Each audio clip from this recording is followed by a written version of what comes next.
entering the vicinity of an area adjacent to a location, the kind of place where there might be something terrifying, something weird. They're just examples. It could also be something much better. Prepare to enter the Canuckle Zone. Welcome, everybody. Good to see you all. Good to have you all back. Hanging out, having a good time. How is everybody? Camera's back, because I don't look like an absolute ogre. Hello, Demon Wolf, Ellie Z. How are you all today? How are you doing? We got some shit to talk about today. We have some shit to talk about today. It's gonna be fun. It's gonna be fun times. We're going to. I'll give a rundown of all of what we're expected to be covering, just so that people have an idea. I haven't had this set up in a minute here, so like I'm gonna be adjusting the mic here a lot. So we have some more details.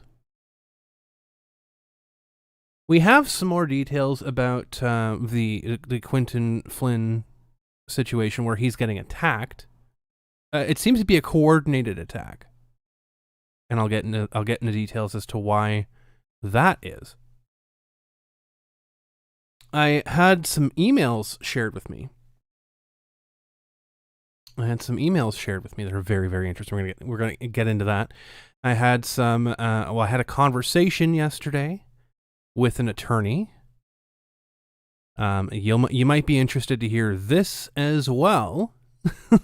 So lots of very interesting things. Hello, Stacy Dillerman. How are you doing? So yeah, we've got some very juicy details to talk about today. We're going to kick off by very briefly going over the situation with Chuck Huber. I haven't done a ton of research into the situation yet, so I don't want to talk too in depth, but I do want to touch on it because it's kind of poetic justice in a way. You're fine. I was waiting for me to go live. Good stuff. Yeah, we have a lot of stuff to talk about today. I'm going to talk a little bit about the clown mob as well, because they have been going full blast on Twitter all week, and it's pretty hilarious. It's pretty funny that it's a cycle, right? They can only talk about things on a loop. They can't talk about anything new. They can only talk about what they're programmed to talk about. So we're gonna go over that a little bit. Oh my god, I gotta get the yawns out of my system. We're gonna go over that on this week's show too. Clowny time. She fails to realize I literally only talk about her when she says something really stupid that I can laugh at. It's not her forcing me to talk about her. It's literally free content. So I don't think she realizes I don't script this show. I just talk about literally whatever I feel like at the time. Oh my god. And there's the yawns. It's never out of anger or reactivity. Exactly. She doesn't realize that. Doesn't realize that I sit down. I don't sit down and like plot out everything that I'm going to talk about. I just like have a general topic, and then usually things change along the week. She feels like she's really important to talk about. So, and she says really dumb things. So we'll give her a little modicum of attention. Ugh. I gotta these yawns out. Today, I'm going to dive into a Mike's Hard white freeze. So last week I had a blue freeze. This is the white freeze. So I'm going to dig into this today to kind of wake me up. Yeah, I took a call earlier today. I woke up a little bit early so I could take the call, and then I went back to sleep. Yeah, it's like a white freezy. I like the blue freezy better though. One's better, in my opinion. So it's gonna be a fun show. It's gonna be an interesting show today. We're gonna talk a little bit about a liar, a lying quote unquote CEO. He's play LARPing business on social media. We're going to talk a little bit about that and how he was lying through his teeth. And how he was trying to beat his chest and be Mr. Big Bravado. And how that hilariously backfired. How it miraculously backfired on him. We're going to talk a bit about that today, too. That's a little bit later in the show. Though. It's going to be very, very interesting, though. I was waiting all week for this article to come out. So for those of you who don't know, before we jump into the Chuck Huber stuff, I'll tease a little bit about what we're going to be talking about. Anime News Network. I got details early this week that Anime News Network was planning on writing a hit piece against Quinton and Sam Flynn. Now, I've had details about this for a very long time. I knew that they had questions sent to them like several weeks ago. I didn't really talk about it because there wasn't anything imminent coming. But it seems like they were looking at running an article either the day before or the day after Chrissy's hearing. Make no mistake, this was not an accident. So, we're going to talk a little bit about that today. But later on, we're going to wait for some people to come in before we start talking about it, before we start digging into the meat and potatoes. But yes, I've had details about this for a very long time. And our good friend Clowny was telegraphing it so fucking hard. It made it very, very obvious that something was coming, and that she was privy to something, which is also very, very interesting. We're going to get into that later as well. So stay tuned. Stay tuned for that segment. We're going to talk all about it. I can't wait.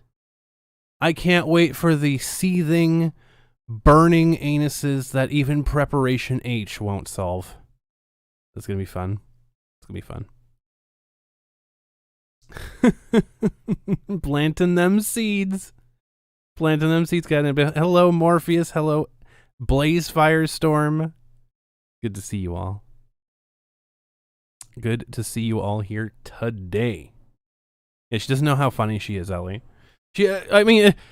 She called me, I think someone mentioned to me that she called me Trump or something like that. That's hilarious. That's so funny. It's literally getting to be a Crumbrion derangement syndrome now. But yeah, we're gonna talk a bit about those idiots on Twitter too, because that's just way too funny to pass up.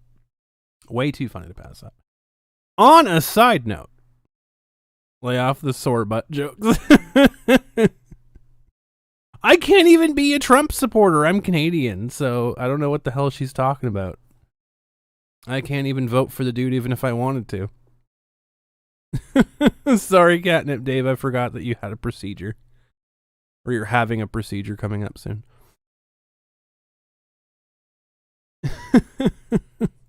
Yours is for a legitimate reason, though. Like, yours isn't because you look at Twitter and your anus just puckers immediately. Like, that's... But Trumpism... What am I going to do about this hammer and sickle back tattoo? Seriously, what are you going to do? What are you going to do? Good Lord. So, yeah, we're going to talk about that later because that's funny. That's funny, and we're going to make fun of them, and we're going to laugh. All that wonderful, good stuff. But before all of that, before even we get into the Chuck Huber stuff, I wanted to talk briefly about a new product on the Canuckleheads store. Yes, a new product on the Canuckleheads store. We now officially have lip balm in several different flavors. They come in packs of 12. It's not $21.60 for one. That's like ridiculous. But no, they come in packs of 12. You can get them in packs of 12, 15% off right now with seasonal home. You can get that automatically apply. You can get cherry, you can get spearmint, vanilla, pomegranate, pina colada, watermelon, birthday cake, or unflavored. You get the beautiful looking Canuckleheads lip balm. Or, you know, if you're really feeling adventurous, you could use it in other places that might be chapped as well. I'm not going to judge, but hey, it's up to you where you want to use it.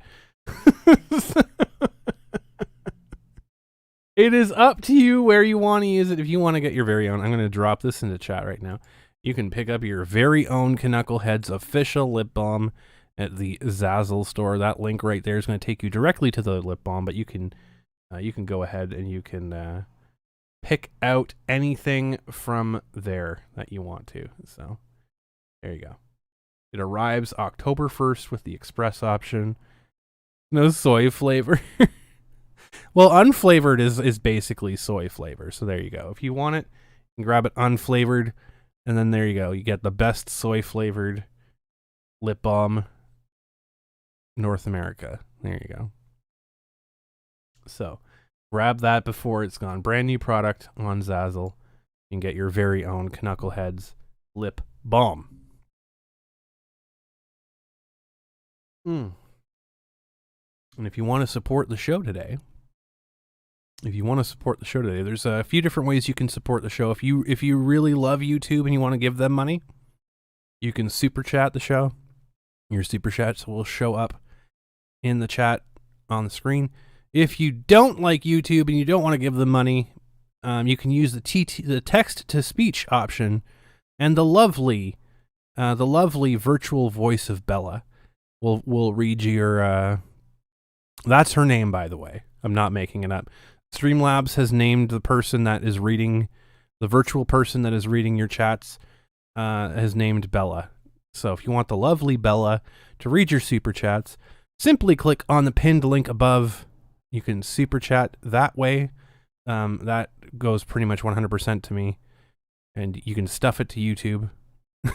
Or if you really like YouTube, you can buy super chats and give them most of that money. But text to speech, super chats will automatically have the lovely Bella read your super chats for you. And also we have the Patreon link. We have the Patreon link up in that corner over there. You can sub to the Patreon. Monthly, as little as $5 gets you into the Discord. I think there was a lower option, but that doesn't give you any benefits. It just gives me $3. So, do I have shark repellent spray? Not yet. I'm fresh out. Hello, Gav. You're only here for a second, and I'm shilling my merch. Everybody needs lip balm. Or butt balm. I mean, no shade. No shade. You'll be seeing Vic Mignogna in person at Awesome Collectibles next weekend in Paramount, California. Very nice. Tell him I say hi, and I hope he's doing well. And I hope you're doing well, Chris Jacobson. Be very exciting. Very, very exciting. So, those are the ways to support the stream if you want to support the stream, or you don't have to. You can just sit here and watch and glower and hit that dislike button all you want.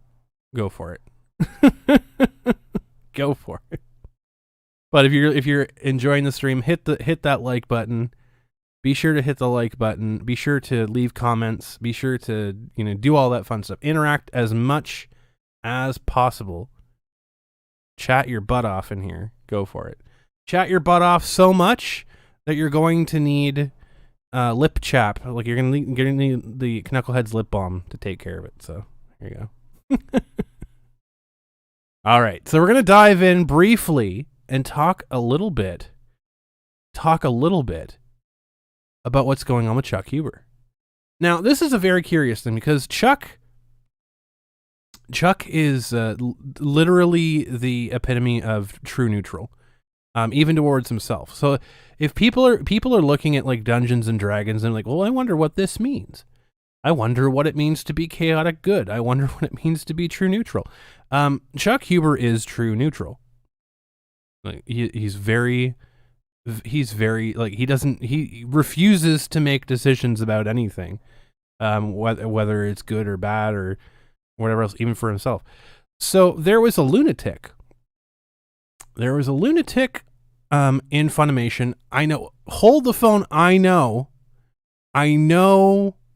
It's hard to believe that the voice actors at Funimation are psychotic people that have no life but have massive egos because apparently they voiced a character once. I get it. I know it's hard to believe, but put your imagination cap on for a moment here. Put your imagination cap on for a moment here. So there was a voice actor. Let me see if I can find her name. Real quick. I have it somewhere. I just want to make sure I'm not showing the wrong pictures. Because if I show anybody's pictures, they're going to get like, wee, you showed my picture once. Terry Doughty. Or Doty, whatever the hell her stupid name is. Terry Doughty, literal who. I've literally never heard of any of the animes she's voiced or been a part of. Yeah, T. Doughty. Terry Doughty. So she's released a twit longer, which is a bunch of drivel. However, rewind a little bit here. Chuck used to hold a competition. I think it was a competition. I'm not entirely sure. It's basically the, the vocal version of a masquerade competition or something like that, if I'm understanding. You put together little skits and like you put together like you voice over animations or something like that, and whoever has like the best one gets a shot at a Funimation contract. That's my understanding of it. I don't know what the hell I don't know what the hell it is, but it's basically like, it's something like that, where you put together like a 30-second clip, and you voice act it, and depending in the best voice acted one or the best scenario, whatever have you, gets a shot at a contract with Funimation. So he was doing this vocal competition for several years. And there was one person that got really pissed off because they got disqualified from it. I guess. I mean, I don't know. Again, I have to look into this stuff. This is just a very, very high level overview of my understanding of the situation. So I'll probably do a show on this. Yeah, now voice this or something like that. That's what it is. Now voice this. So basically there was a person that was a contestant or, an entrant in a Now Voice This competition, that got pissed off because their clip ran over the time limit and Chuck didn't accept it. Surprise. And they're like, well, it happens all the time in other competitions. Chuck just wasn't having it. He's like, no, we've had this issue before. This is what we decided to do. Fine, it's his fucking competition. He's allowed to do what he wants. So this person took exception and pissed their pants all over the internet, calling Chuck Huber every sort of thing in the book, and whatever else. And I guess that wasn't enough. It wasn't enough, right? It's the Han Leia situation where a literal who goes on Twitter and complains about something irrelevant but doesn't get any traction whatsoever. So some blue check mark has to come in and it happened to me, right? They have to do that. So insert Terry Doughty. Insert Terry Doughty when she comes out and pulls a Monica Rial. Now, this is not a sexual assault allegation, first of all. Let's just make that very clear. They're treating it like it is one, though. It's being treated like it's the worst fucking cardinal sin on the face of the planet. You know, doing shit for your fans. Hell's beeping at me here. Out of here, YouTube. I don't care that the Quartering made a video. Narcissistic injury. I mean, you know, if the shoe fits. So Terry comes in and accuses Chuck of, I'm not entirely sure what, making her feel bad, I guess, is the cardinal sin. Chuck made her feel feelings. Chuck made her feel feelings. And that was enough. So there is apparently, to give us some idea of what she's been complaining about. There is an autistic fan, right? There's a neurodivergent individual who goes to these conventions that they all go to. And he's a super fan of anime. Not her, because she's a literal nobody. But he's a super fan of anime. And so he goes around to a bunch of the voice actors' tables, and he stays there and he chats with them because, you know, neurodivergent individuals don't have very good grasp on social cues. So sometimes he stays a little bit too long, sometimes he's a little bit too exuberant. I mean, that's what happens. If you've been around anybody that's been on the spectrum to a high functioning degree, you can understand that. Most people can understand that. So Chuck has had dealings with this individual many times, because he as he states in this email that I'm showing on screen right now. This is an email sent to, I think it was the ownership and the security team at Acon in Fort Worth. This is several years ago, by the way. And Chuck, who apparently has an autistic son, and understands this, as anybody at all who has worked with people who are neurodivergent on the spectrum, what have you, they understand how to interact with people like this. How to just have a basic interaction with somebody who's on the spectrum and not act like a complete howler monkey. I've worked with people who have had varying degrees of autism, etc., for many years. I played on sports teams with them. I've coached them. I've played alongside them. We've had difficulties, and I understand how to talk to them. I understand how to work with them. I understand how to, you know, I've had volunteers at our conventions who have been on the spectrum.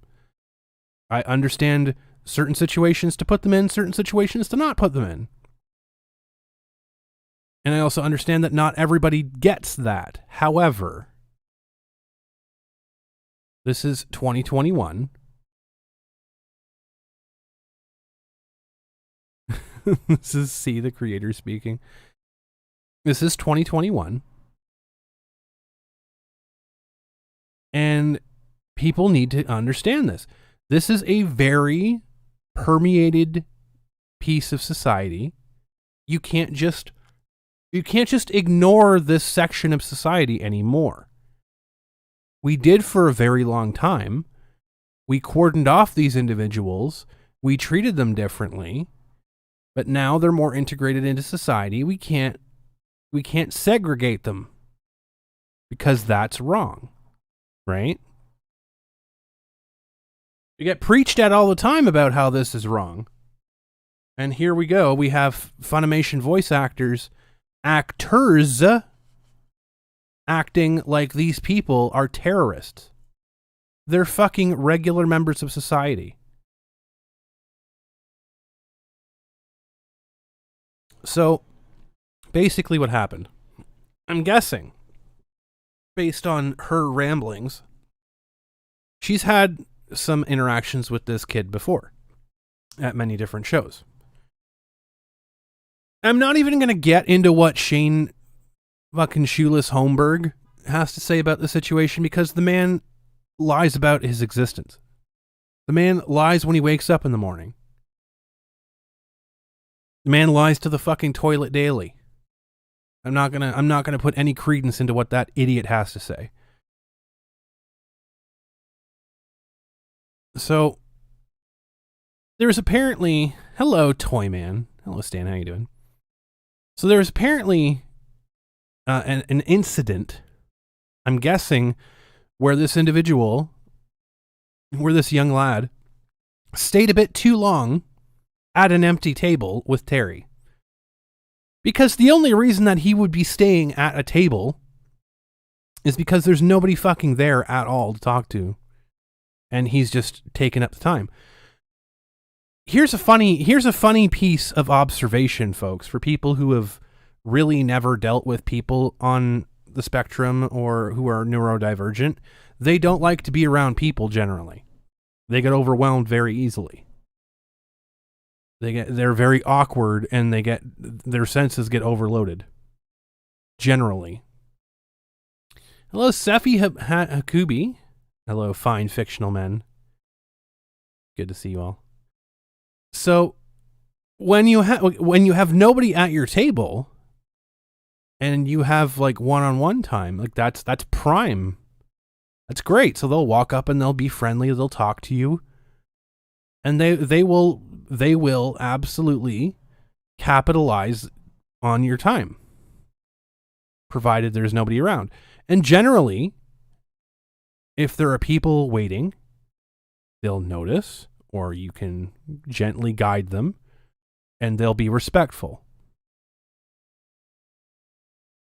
So my guess is that he spent a little bit too much time at her table one too many times, and she was less than respectful towards him and offended him in some manner. Now, I'm not saying that he reacted well, because, again, being neurodivergent, these things manifest in different ways. Ended up having to call in sick, but at least you're not bored out of your mind. Now you're tuned in. Thank you for hanging out. I appreciate it. So, one second. I'm just going to turn a fan on. I'm going to turn my biggest fan on. Yeah, they have to, like, I mean, some do notice. Some do, again, it varies, but some do notice, and some are conscious of when there's a crowd gathering. But you can, my number one fan, but you can gently coax them and say, hey, you know what? Here's this, here's that, blah, blah, blah. We'll talk again soon. We got to do this. We got to do that, you know? It's about being respectful, matching their energy, not dismissing them, not being a prick to them, because they can pick up on that stuff. They're not stupid, which is what a lot of these voice actors think they are. They think they're stupid. So, I mean, whether he's neurodivergent or not wouldn't excuse his actions. Depends on how he kind of responds to them. That's what I'm saying. So, apparently, one interaction she had with this individual at some convention, she doesn't really detail when or where it was, but he apparently got a little bit rowdy. And she heard, and I don't know if rowdy was a good thing or a bad thing, or if he got like swearing, or if he got in her face or what have you. I don't know. But she heard, and this is a third party heard, she didn't hear him say it. She heard through a third party that he was going to show her, quote unquote, or something like that. So I'm going to show her. Which, I mean, it's not like he showed up with an axe or, you know, was attacking people with a nightstick or something like that. I mean, there are individuals that we have seen recently that have stood up and been loud and been annoying, but they've been nothing even remotely close to threatening. So This happened at a completely different event. This happened at something else. I think what she misunderstood, or what was told, was that he posted on Facebook that he was excited because she was going to be at A-Kon and he was going to go see her. Or he had something to show her. I don't know. Something like that. He posted something on Facebook and somebody took it out of context and she got herself worked up. She got herself worked up about it. So he shows up at A-Kon. Apparently A-Kon had spent a lot more on security, and she apparently had spent money on her own personal security for this kid specifically. Because apparently the Funimation voice actors had been complaining to management that this guy was going to be there and that he was a danger. A danger. He's a fucking kid. He's not a danger unless you basically force him into a situation where he has to defend himself. Combing them locks, you already know it. So they were on high alert. And this kid shows up in her lineup. And she spots him. And in her words, quote unquote, she froze. She froze.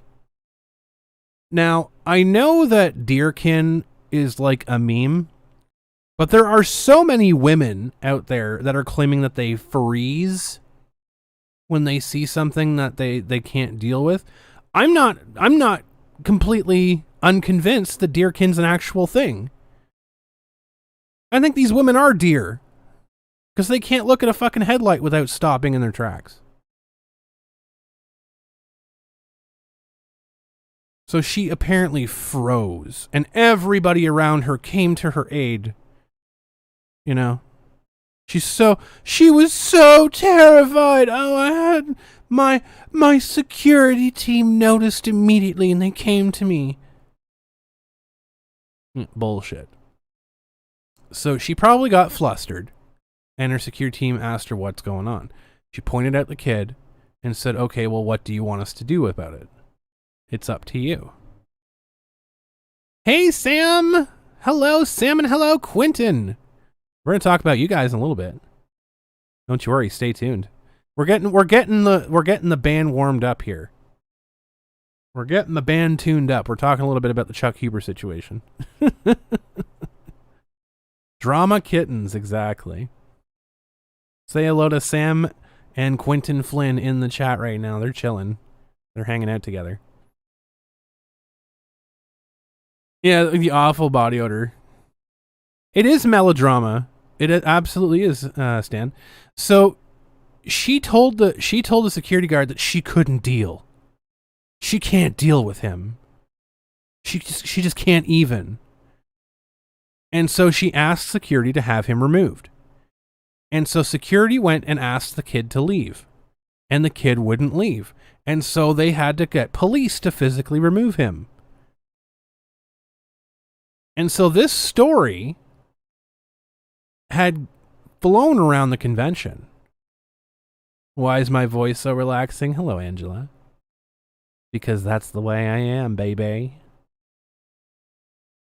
That's the way I am.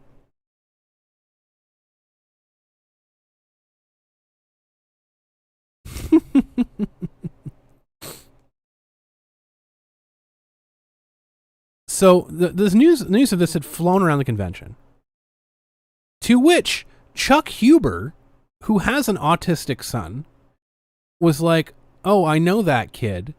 He's not a danger like people are saying he is. He's just autistic. He just has autism. And people are reacting poorly to him, and we should alert security how to deal with him, lest it turn into a fucking 6 o'clock news story because police end up killing a fucking innocent person." So Chuck wrote the email that's on the stream right now. He said, my wife and I were guests at A-Kon Fort Worth. Provided an experience that we felt was important to share with your security team and parents of a son who is autistic. We heard from no fewer than 7 other guests, all Funimation voice actors, by the way. These are all Funimation voice actors that were complaining about an autistic person. Let's talk about that for a second.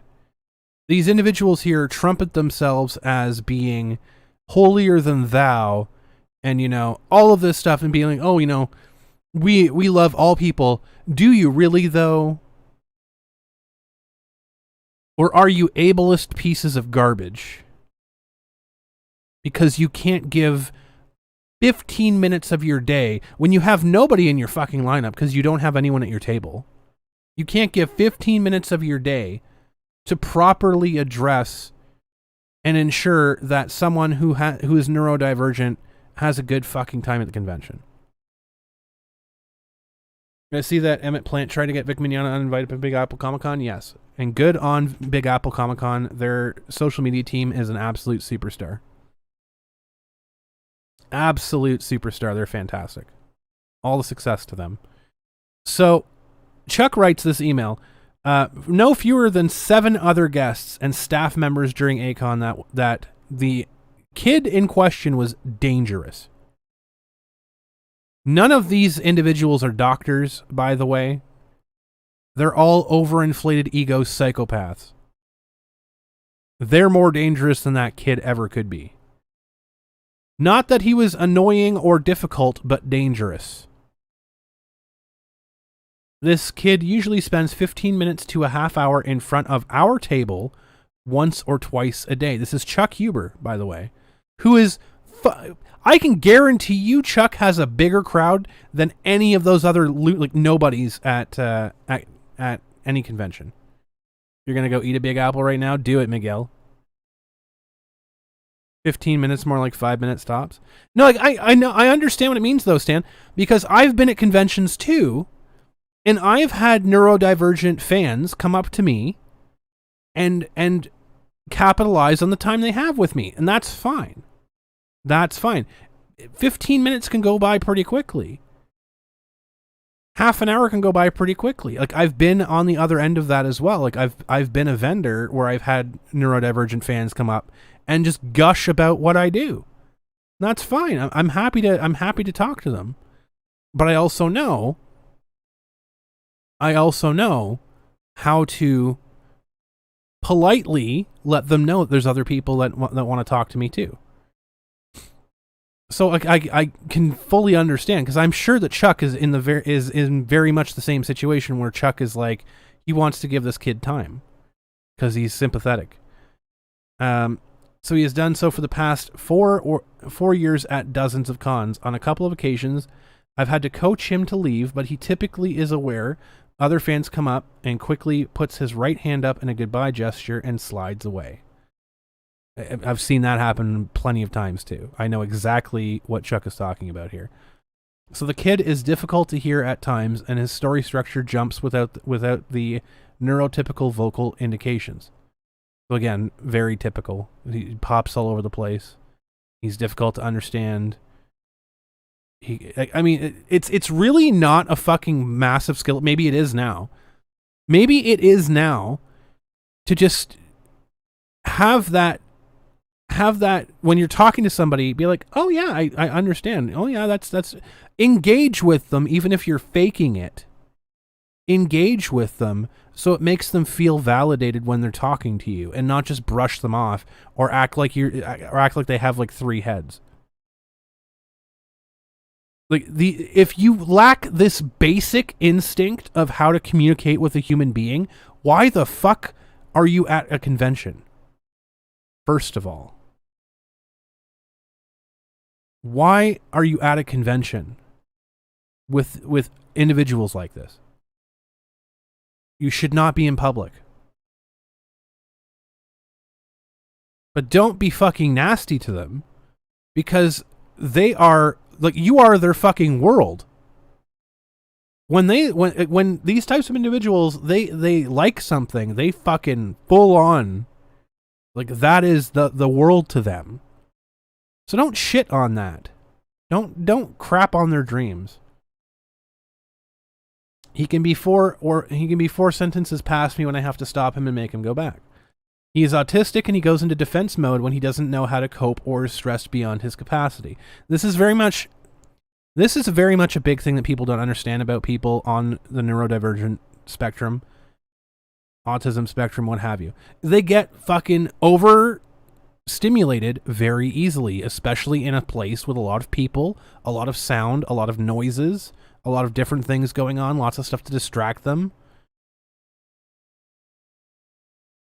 Like, that you have to be aware of that.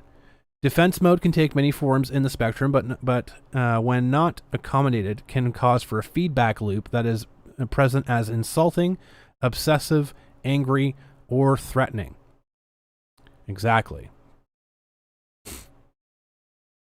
You're 100% right, Stan.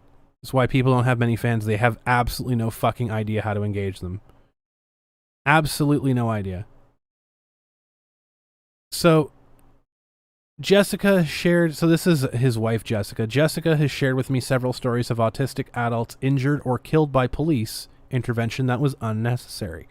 Typically, mirroring the physicality and repeating what they say can produce a calm and a rapport. Redirection into their next chosen activity also helps. This is all stuff about being aware of how to interact with these individuals. How to interact with someone. When you've identified that they are on the spectrum, how do I interact with that person? Because you can't just tell a regular... You can tell a regular person to go fuck off. Telling a neurodivergent person to go fuck off because of something they said 2 seconds ago when they're already 5 minutes ahead in the conversation in their mind, they have no idea what the hell you're talking about. They could be in their mind having like a great conversation with you or talking about the weather, and then you're telling them to fuck off. And like, how would you react if you walked up to someone and you said, "Oh, you know, how's your day going? How's the weather?" And they told you to fuck off. That's the point that you're dealing with then, because you're not being reasonable to them, because they're having a completely different conversation, and then you're reacting to something slowly. So this is where it comes in, and how to understand how to interact with individuals like this. And this is why, you know, when Jessica's bringing up how police intervention ends up very poorly, because there's a lot of police officers that don't have training on how to interact with neurodivergent individuals, and then just exasperate the issue because they treat them like regular slow-thinking people. Let's be real about that. Like, people on the autism spectrum think a fucking billion miles a second.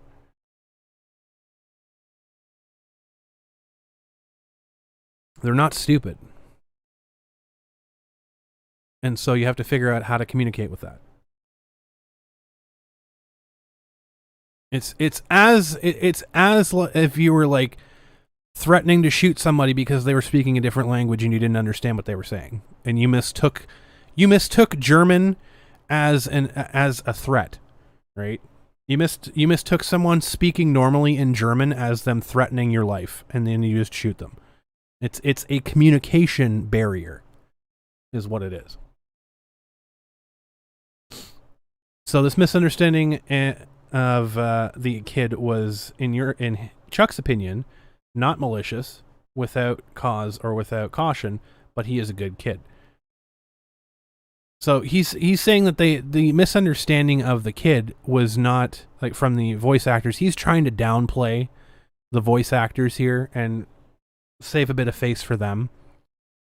I think it's because they're fucking clowns that have absolutely no time for anybody. They don't give their autistic fans the time of day. Do I think that's malicious? I think certain people it's malicious. Absolutely. It's an unwillingness to understand. Absolutely. Don't mention the war.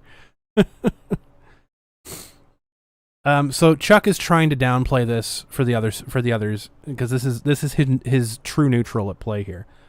This is not to minimize anyone's feelings of insecurity regarding the kid. We all have the right to feel safe.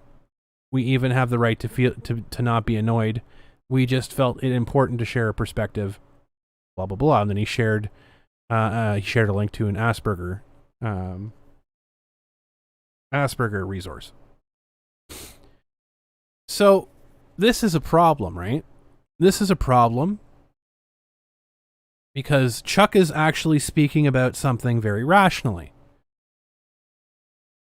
Yeah, he made it very clear that he's not enabling the kid. He's not saying that what the kid did was good or, fine. Like, clearly the kid apparently went over the line because police had to be called and remove him from the lineup. So obviously there was something that was wrong that happened there. However, at this stage, you're surprised Funny hasn't quietly removed or not brought back Chuck. He must have pissed off so many people. They have no grounds to. This is the thing. It's like they're because of the Vic Mignogna lawsuit, they're in a very precarious position, right? They can't fire Monica, they can't fire Jamie, they can't fire Sabat, they can't fire any of these people that have literally like made Funimation look so fucking bad because it would come back really, really poorly. They have to wait for the lawsuit to be finished before they start rolling heads. And to be fair, I don't think they're going to fire Sabat. I don't think they are in a position to do anything with Sabat because I think he's the godfather right now. Because they're riding his fucking Okatron dick so hard that the fucking lever's going to break off. So, hello, Paralegal X. As a handler, you have trouble trying to move those fans on. You think we need training? Absolutely, to avoid the talent going nuts. I think everybody that's at a convention... Everybody that is at a convention should have some degree of training on how to handle situations like that. Whether it's how to handle violent situations. And I'm not saying teach them how to go in and stop it themselves. I'm saying if this situation comes up, who to talk to, who to call, how to handle yourself, how to keep yourself safe. We should be teaching people. Like if people with neurodivergent spectrum come in, how do you address people like this? How do you move people along? If they won't move along, what do you do at that point? Who do you contact? Who do you reach out to? If I think at least every convention should have one person who has a specialty in handling that type of thing. I think one person needs to, at least one person on staff, have a specialty who can specialize in dealing with those individuals. Because that's not a situation that comes up like 1,000 times a day. It's a situation that comes up once every so often and at different times of the day. So it wouldn't be like you need 5 people. Maybe if you're a big enough convention, maybe you need 5 people. But at least for conventions, have one person on fucking staff who knows how to diffuse those situations. Because this is a thing now where you have actors, like some actors, of course, like you shouldn't have to, but if you're going to be in the public eye, have some fucking understanding. And hello, Quinton, how you doing? Listening is loving. It's better to understand than be understood. Absolutely agree. How you doing? Good to see you. Quinton Flynn in the chat, folks. But these individuals have every fucking right to be at the convention as anybody else does. They pay the same amount. Somebody was mentioning that this kid has been at many different conventions, even after these alleged blow-ups, and has had no issues. Continues to be allowed at them. Even some conventions give him a free pass. So if he is such a troublemaker, if he is such a problem, why are these conventions still allowing him in? And not only that, giving him free access. Makes no sense to these stupid claims, so I don't believe a single one of them. Beyond he's just difficult to handle. Which, I mean, get in fucking line. Because there's a ton of fucking people at conventions that are difficult to handle. Some of them are guests. It's incredible.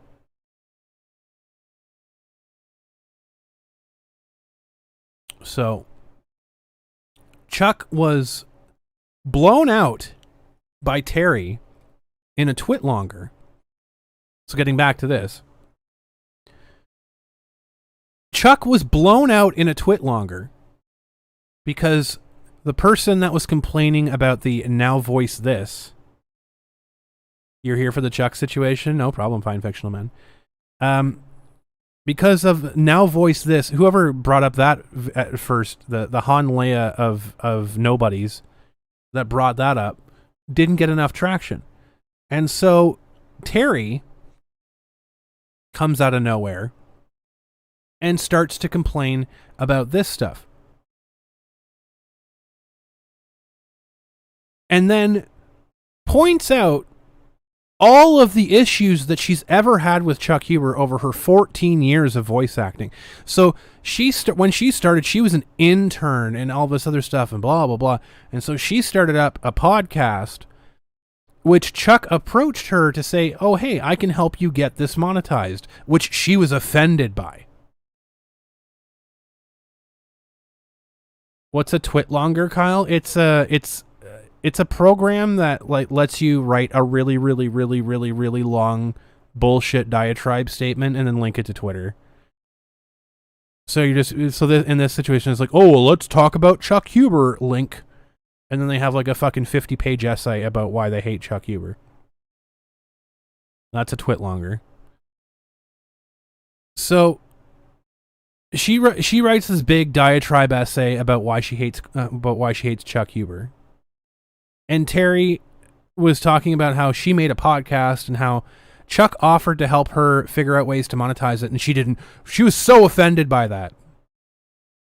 But she knows how to deal with bruised egos. So you can see how this is going. So after this incident, when Chuck writes an email to the security team and says, hey, you guys need to figure out how to deal with like autistic people a little bit better, like have training in how to handle them. Terry got offended. Terry got offended because it made her feel bad. It made her feel like she was a problem, which you are, Terry. You are a fucking massive problem. It made her feel bad about how she handled the situation because she had to be escorted away from by security. It was not enough to have the kid removed. She had to be escorted by a team of security to her hotel room because she feared for her life. Bullshit. Bullshit.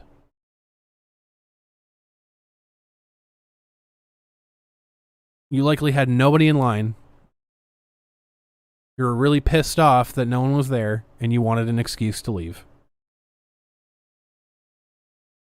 So, Chuck apparently made her feel bad. My hair is like a fucking mess right now. Because it's fucking weather. It's just terrible on it. So Chuck made Terry feel bad about how she handled it, and so that was the final straw for her, and she just couldn't stand it anymore, so she just never talked to Chuck again. She avoided conventions that Chuck went to. Like, that seems really professional, doesn't it? It seems super professional. And so this twit longer was her blowing Chuck out because, oh, Chuck is taking advantage of his young fans by having them pay him money because Chuck is all about money. But it's okay for her, though. She's like, I still charge for voice acting lessons, but that's different. I'm not taking advantage of my fans. Yeah, because you have no fans. No one knows who the fuck you are. You're mad at Chuck because he's more successful than you. Guess what? Because he's more fucking talented. You fucking clown. So she's trying to get Chuck canceled. She's trying to get Chuck canceled because he made her feel bad. Cry me a fucking river. I've never heard of the chick before. I've literally never heard of her before. But there's more. D-O-T-Y, Gav. Terry, Terrri, Doty. She's a blue check mark, which I found hilarious because I've literally never heard of anything she's been a part of. So, and she's everything that is notable that she's been a part of, like Dragon Ball Z Broly and Dragon Ball Super or whatever else, or Super Broly. Everything she's been a part of, she's been like a fucking tertiary character. She's been like a background fucking one scene character. So, congratulations to her, I guess. Yeah, I'm blocked by her too. I've never even heard of the chick, which is the funniest part. Not the Fifis, but there's more. So, looking into her Wikipedia, but wait, looking into her Wikipedia, because I looked up her Wikipedia to see what she was a part of, because I have literally no idea who the hell she is, and I've never heard of any of the things she's quote unquote known for. Like, Jesus Christ. Imagine being known for a Geico commercial. She's not, but that's the equivalent. Yeah, Chuck is an interesting individual. I think that I don't jive with his true neutral nature. I am very much chaotic good. I don't jive with his neutral behavior. So, I mean, to each their own, but I am very much on the side of chaotic good. So, I don't think we get along.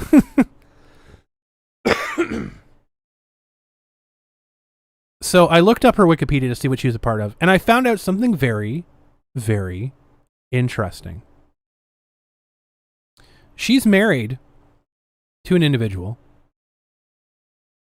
This is all stuff that you can see as well. By the way, you can read along. You can go look her up on Wikipedia and you can read along. She's married to an individual who is an employee for, drum roll please, Christopher Sabat. He works at Okatron Studios. Her husband works at Okatron.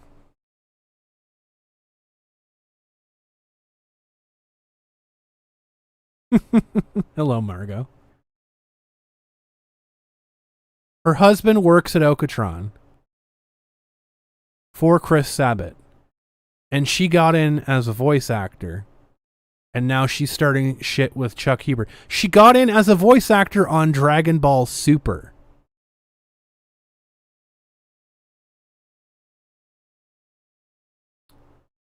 Definitely something going on there. There's more meat on that bone.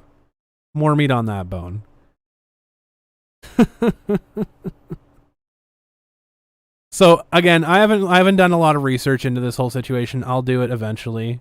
I'll look into it eventually. But if you look up that individual, Terry Doty, whatever the hell her name is, not important enough to actually care to look up a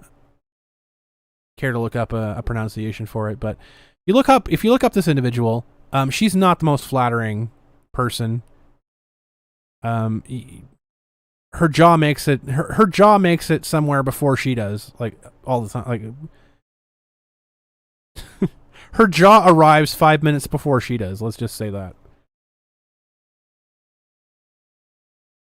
Fucking hair keeps getting my goddamn mouth before I drink here. So she definitely colored her hair to divert from the fact that, you know, she can be in 2 time zones at once. Anywhere on the planet.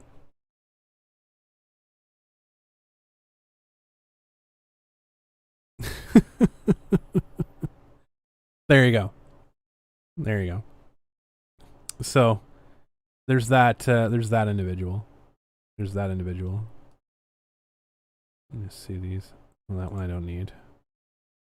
That one I don't need. Wouldn't be surprised if you were blocked by her. She's blocked a lot of people. She's blocked a lot of people. She's a rich dude from Family Guy.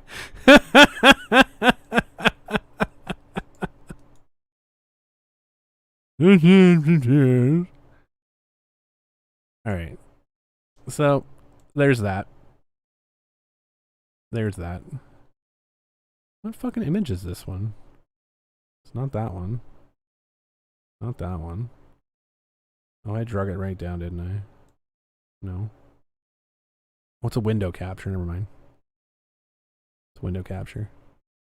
Pull this from her Twitter. I keep staring at your hair. I can't pull orange off, and I have major hair envy. I'm sure you do, Mars Girl.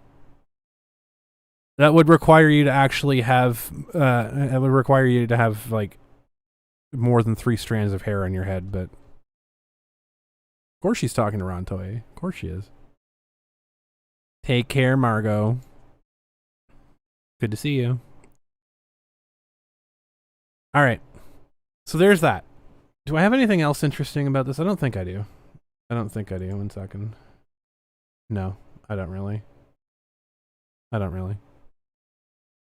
But before we switch over topics now, because this is the amount of the stuff on Chuck Eber I have to talk about today.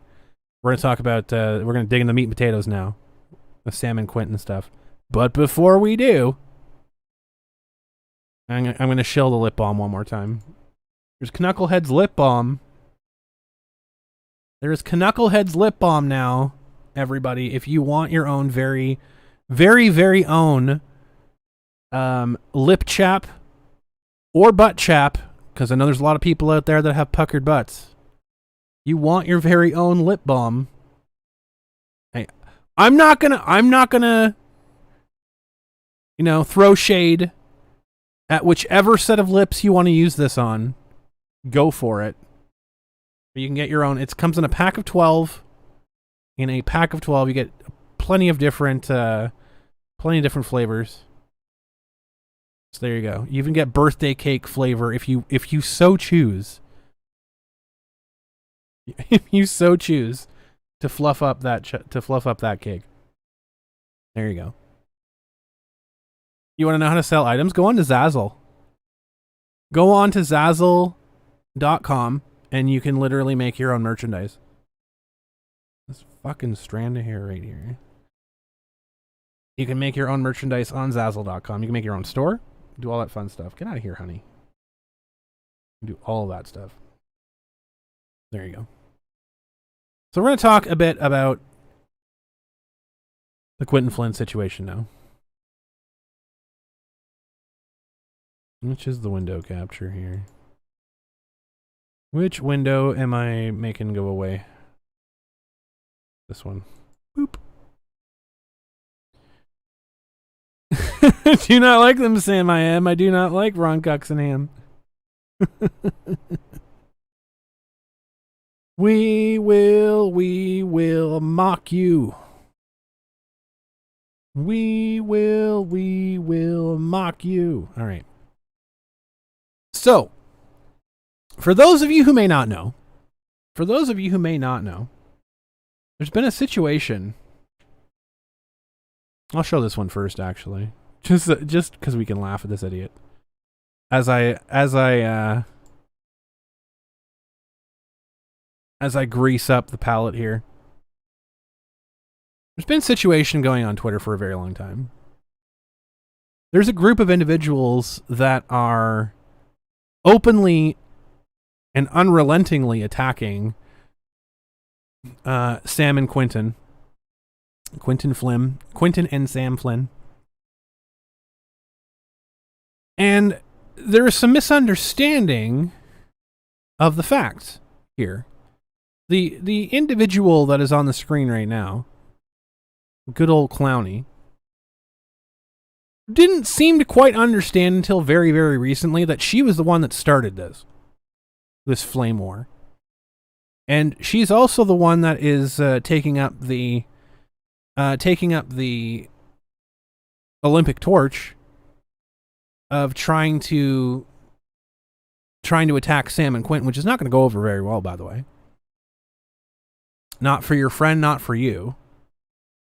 Because she's doing a whole bunch of stuff to recreate the reason why Chrissy is up for a criminal charge right now. So, for those of you who are brand new to the situation, Chrissy is Quinton's ex-girlfriend. And Chrissy did a bad thing. Chrissy went out of her way to contact Quinton, to contact Quinton's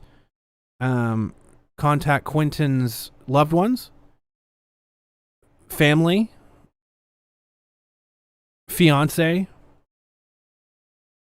and tried to blow up a situation for Quinton because Quinton broke up with her and married Sam. So Chrissy couldn't allow that to stand.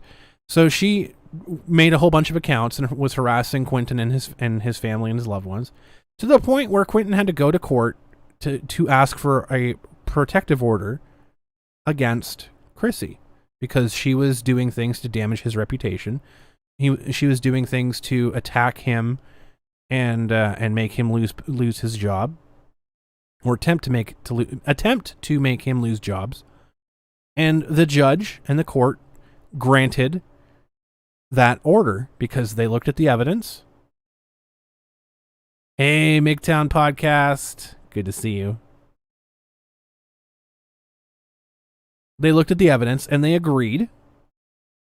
They agreed that Chrissy went too far. Chrissy argued that she was just doing it for awareness, and the judge said otherwise. Said, no, you have crossed a fucking line.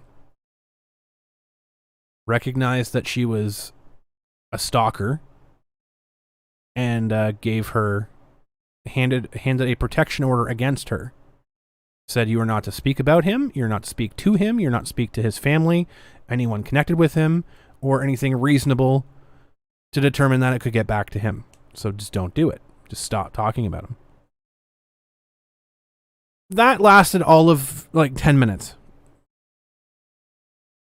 And she passed the torch on to a bunch of her online friends.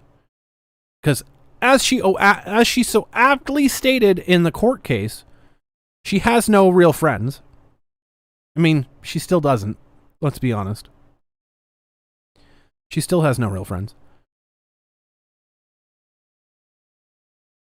Who then, she violated said order and is now being held, now being charged with a criminal misdemeanor. Chrissy is being charged with a criminal misdemeanor for invasion of privacy, which is a Class A criminal misdemeanor in the state of Indiana. She was supposed to have a hearing last week, which she waited until the absolute last second to waive her right to. She waived her right to her preliminary hearing. I'm guessing it's skipping straight to the arraignment, which is happening on December 16th. And there was a very interesting thing that was happening all week. Clowny, on screen right now, was she created a brand new Twitter account. So this is her secondary Twitter account that I'm screenshotted right now.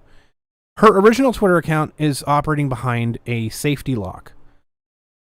So only people that she follows and that follow her can see her tweets. So she created a secondary Twitter account simply to talk shit and simply to attack people. Let's make no mistake. She didn't make the secondary Twitter account to have a secondary Twitter account. She made it for this explicit, specific purpose of instigating fights and attacking and harassing people.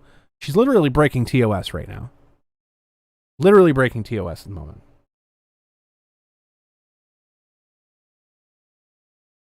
That's fine though. Because you see, the thing is with law and justice and journalism, there's really a lot of stuff with law enforcement. There's a lot of stuff that you want, right?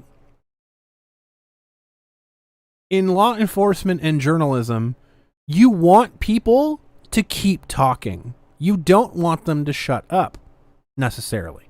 Because when you keep talking, you make mistakes. Especially when criminals keep talking. If you're telling the truth never changes. The truth never changes.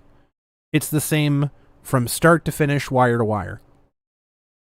When you're a criminal and when you're a liar, the truth doesn't stay the same. Or your truth, I should say, doesn't stay the same.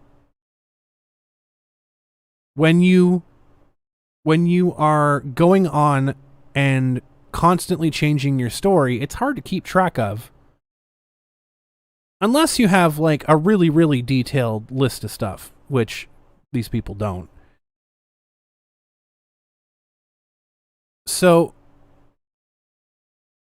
Sonny here has been trying to state that Sam and myself were the ones that started and continue to start these fights with her, and that she's just defending herself. That is a lie. The lie detector has determined that is a lie. As I've stated multiple times, Clowney was the one to fire the first shot. I've said it over and over and over and over and over and over and over and over and over. To which Clowney keeps saying, "Oh no, you're the one that keeps bringing it up. You're the one that keeps, you're the one." And then she finally realized, when she went back and checked her tweets, oh yeah, actually. So this tweet here, where she, full names me, which again is against the Twitter TOS, but I digress. She apparently doesn't give a shit that I talk about her, but she really, really does. I'm sure she's hate watching right now by some proxy server, furiously masturbating to the fact that I'm talking about her right now. But in our first and only direct interaction, I was replying to a person replying to you. You just so happened to be tagged. Exactly. You replied to me. I don't think you understand how Twitter works. But if you reply to a thread and you @ somebody in that thread, you're talking to them. If you don't want to talk to everybody in that thread, which you clearly did, you find other methods to talk to that person. Either that or you're fat and lazy. One of the two. So, in my first reply to you, by the way, I was very respectful. I was not attacking. I was not abrasive. You were abrasive to Ragna. Very much so. But let's take a look at this interaction, shall we? Because you did the service of my job, of doing my job for me. So, perfect. Because I can't do this now because you've locked your account. But you've screen capped stupidly. You've screen capped your own and showed your ass yet again. So, in response to Ragnar, you said, "The fuck you talking about allegedly?" There's no proof that Quinton did anything. These are allegations that have yet to have been proven or even shown any facts whatsoever. It's a statement by a person who was spurned that is providing absolutely no evidence and instead just trying to shit spray. So yes, it's an allegation. The court transcripts are certified and public. They prove Quinton lied under oath. False. False. They didn't prove that Quinton lied under oath. Quinton didn't lie. Quinton told the truth. He had consent to kiss the adult because there was no minor in that situation. So you're lying. You're misrepresenting the facts. There was no minor, and he had consent. She can state multiple times after the fact that she felt bad about it. It doesn't change the fact that at the time, it was a consensual interaction. And she was an adult. So I said, he never lied under oath. I read the documents. Also, the judge stated plainly, the person he kissed is not considered a minor. Age of consent laws. So it is a moot argument. That is not me being derogatory towards you. That is not me attacking you. That's me correcting you. That's me correcting you. I didn't throw the first punch at you, idiot. That started off an entire thread of you sniffing your own ass. And here we are, nearly a year later. Nearly a year later, and you're still doing it. So thank you for posting that, because it shows exactly how full of shit you are. Exactly how full of shit you are. And if you're wondering why I keep talking about you, Clowny, it's because of stuff like this. When you dance like a fucking monkey, of course I'm going to take the camera out and record it. Of course I am. Jesus Christ. You think I'm that stupid I'm going to miss out on free content? Please.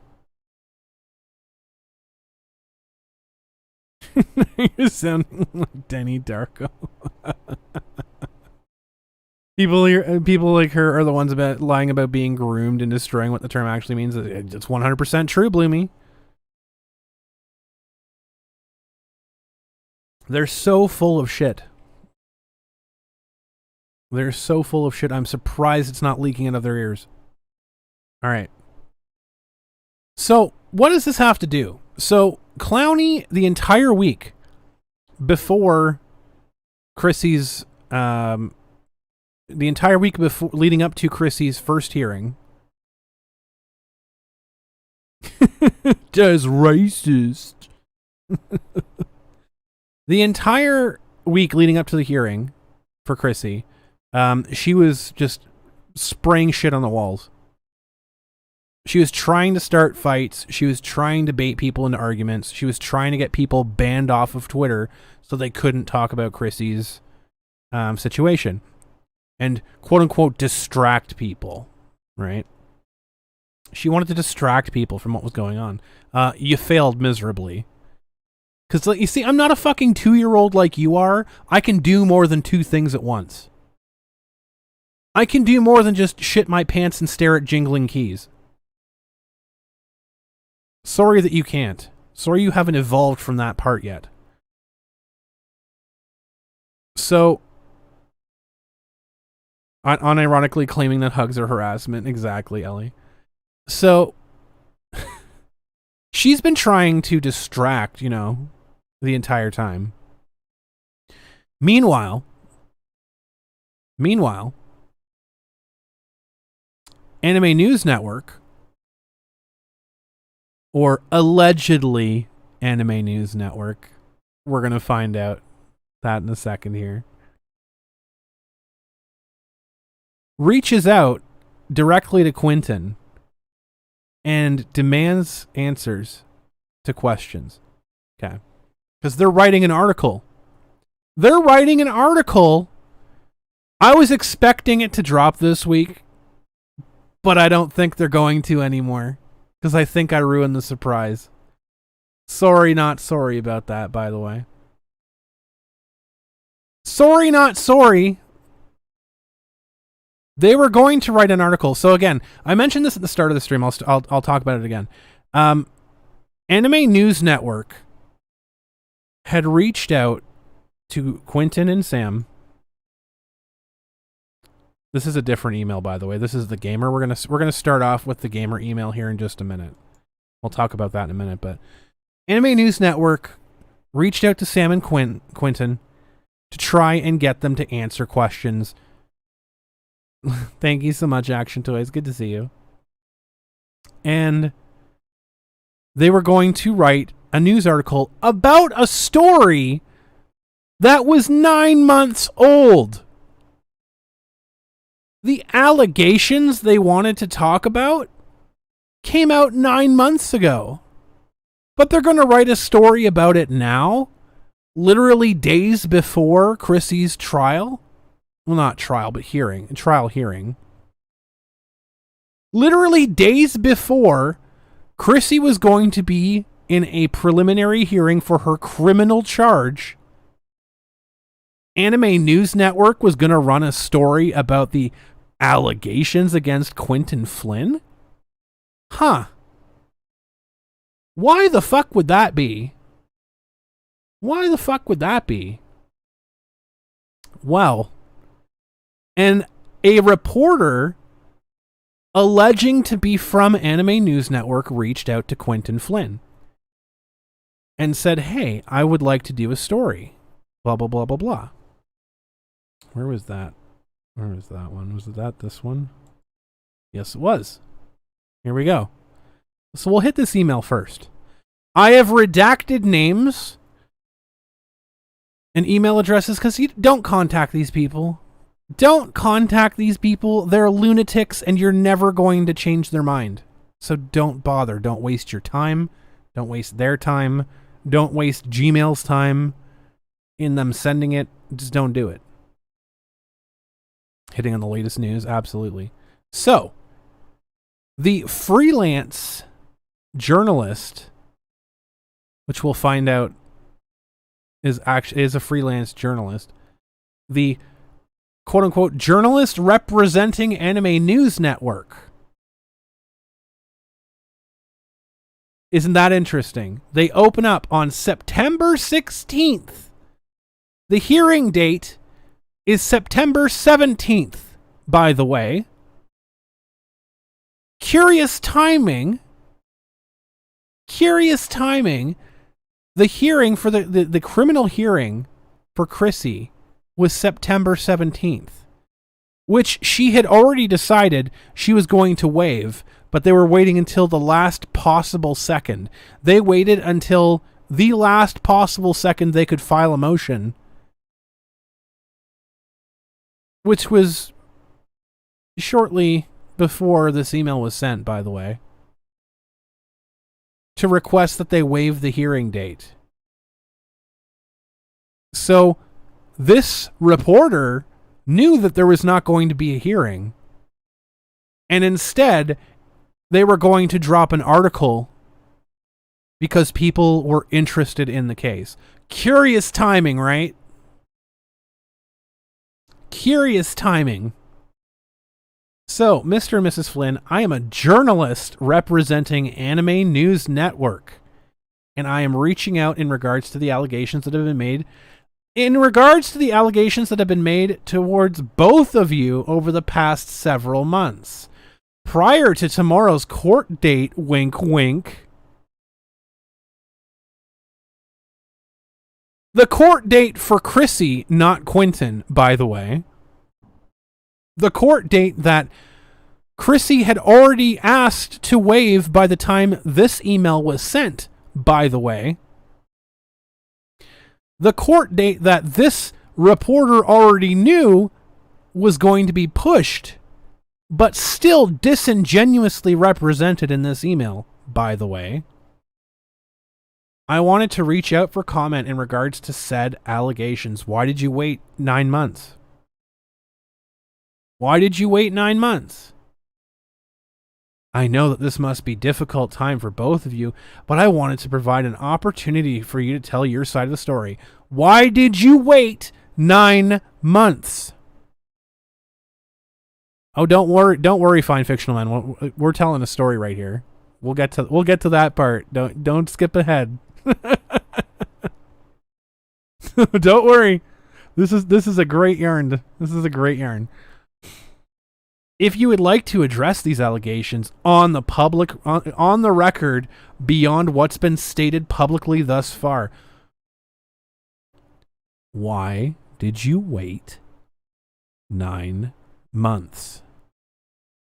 I would be happy to arrange that. I'm sure you would. Additionally, if you'd like to defer to your legal counsel for comment, could you please share their contact information or forward this message to them? Why did you wait 9 months? So, this individual, who I'm not going to name because she wants publicity and she wants relevance, I'm not going to name them on this stream because they are irrelevant. They are not credible. They are a hack. They're a liar. And they're also fired from their previous job for this exact thing, by the way. This reporter, who's a freelancer period, and not affiliated with Enemy News Network at all. This reporter got fired from the Gamer. Lost position with the Gamer. Had her articles pulled from the Gamer. The articles that, the clown mob has been running around with on Twitter, trying to say, this is proof, this is proof, this is proof. Because this individual is buddy-buddy with Chrissy. This individual has connections with Chrissy. Yes, their full name is in the email address, which is why I took it away.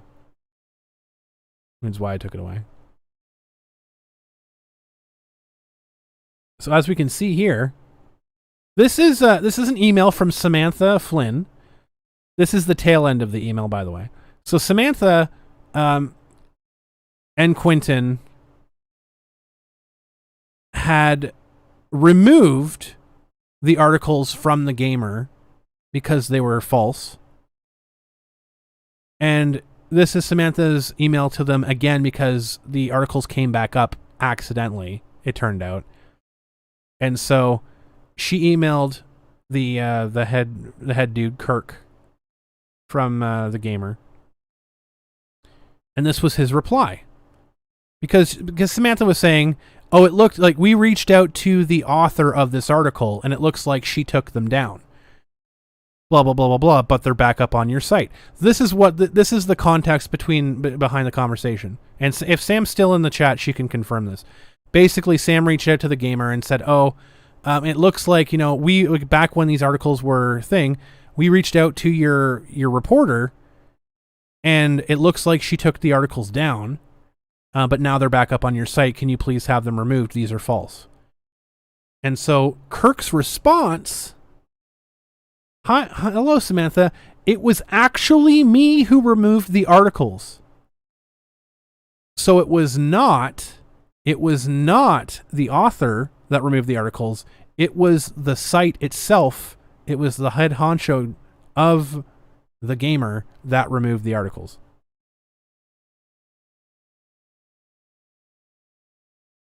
We recently migrated the site to new CMS and a technical issue led them to being republished accidentally. I can only apologize for that, but it was not intentional. I'll sort this out now. So he removed them again. And the person that wrote them is no longer writing for the Gamer. And this was back in July of 2021. So, if this person had written articles for the Gamer back in July, why is she waiting until September to reach out to Sam and Quinton to get a statement?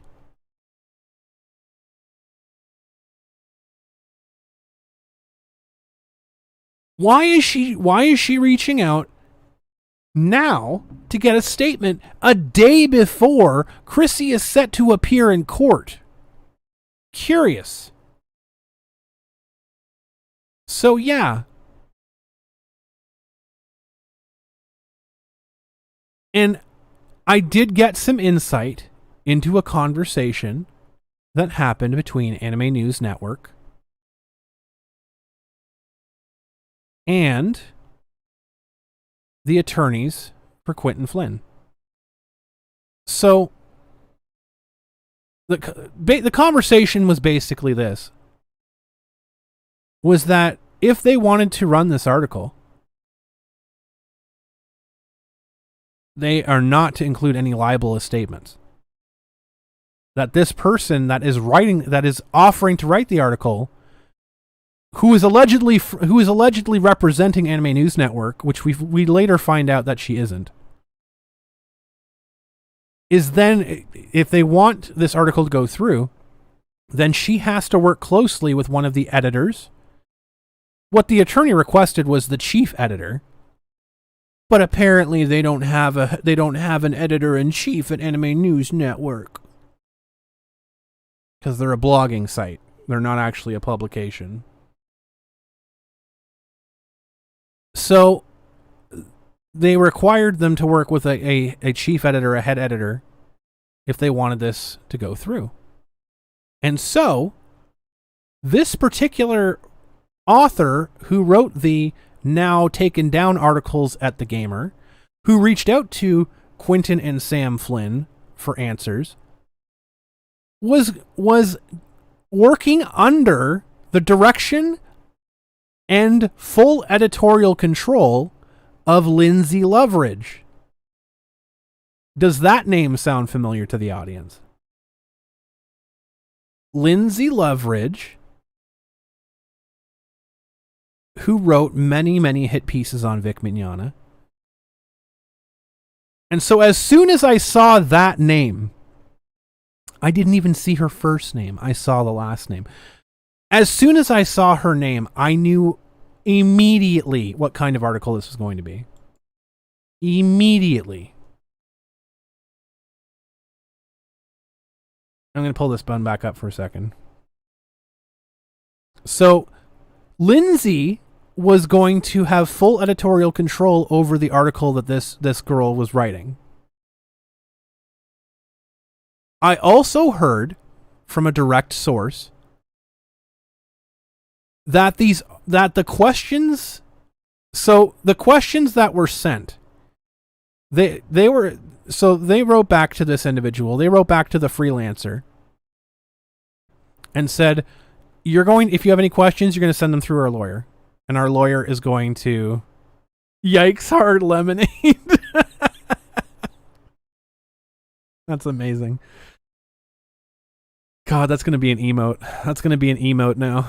God damn it. I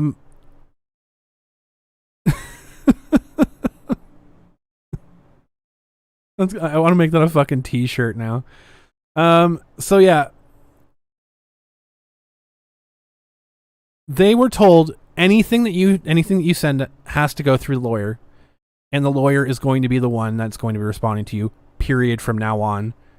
They're the firm that represents Quinton professionally and personally. If you want answers, you have to go through the lawyer. So they sent questions to the lawyer, which apparently they sent 50 questions. I don't have access to these, by the way. I don't have access to these. I just heard this from a very reliable source. Not from the lawyer, but from a very reliable source. That they sent 50 questions that read like a deposition. They wanted answers to questions such as, was Sam aware that something to the effect of, like, were you aware that your fiance was cheating on you or something like that? Like, really disingenuous, irrelevant questions. Which Quinton never cheated on anybody. Question number 1, are you a furry? So none of these questions made it to them because they're ridiculously inappropriate. And the law firm. So this is the part where I actually spoke with the lawyer that has been directly in contact with these parties. You like Judy Hopps. So this point forward, from what I'm talking about, I have spoken with the lawyer for Quinton Flynn. I have spoken with the law firm that represents Quinton to confirm that yes, they sent a statement to Anime News Network. They sent a statement to Anime News Network in a response to the multitude of inappropriate questions. Multitude of inappropriate questions that were sent. And now, allegedly, I don't know because I didn't get confirmation from the lawyer. There's a lot of stuff that I didn't want to pry into because it's not my business. It's not anybody's business. But allegedly, Anime News Network was really upset with the fact that they didn't answer any of the questions on the list. And they wanted an answer to all of the questions. To which the law firm said, "We have made our statement. Take it or leave it." So I was speaking with the law firm today, and they asked if I thought it would be appropriate to share the statement that was shared with Anime News Network. And initially, I thought it would be a good idea. However, the lawyer made a very good point.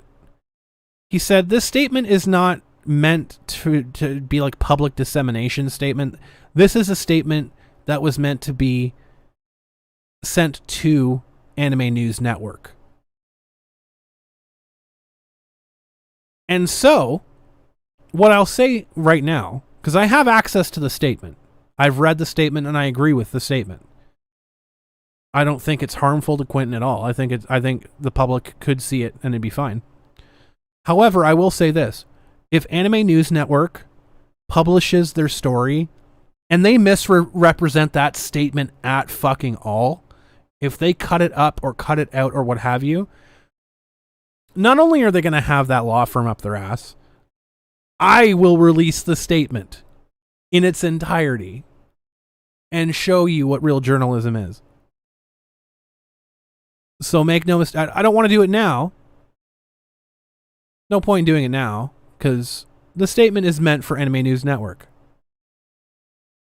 And if they decide to fuck around and find out, then we'll release it.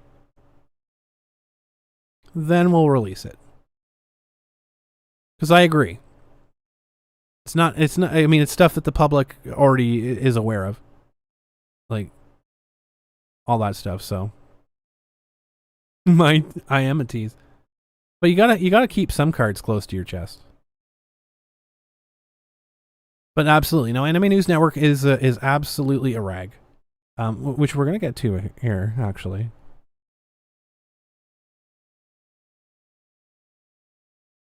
So these are some of the tweets from this absolute fucking pinnacle of humanity. This is the quote-unquote CEO. I say that term loosely because I don't know how you could be a CEO of a treehouse. I don't know how you could be a CEO of a treehouse, but apparently here we are. So we have Christopher here, who is the head honcho of Anime News Network, who says, "I can honestly say that no lawyer has informed us that they or their client would sue or pursue ANN this month, or in fact this year, or the year before, the one before that." Very cute. Very cute, by the way. "I'm screen capping this shit and sending it to their lawyer with the following message. I don't remember you saying this to me, do you? I mean, I don't need a lawyer to tell me no libel, but their lawyer most certainly did not say anything like that to me or anyone else at Anime News Network."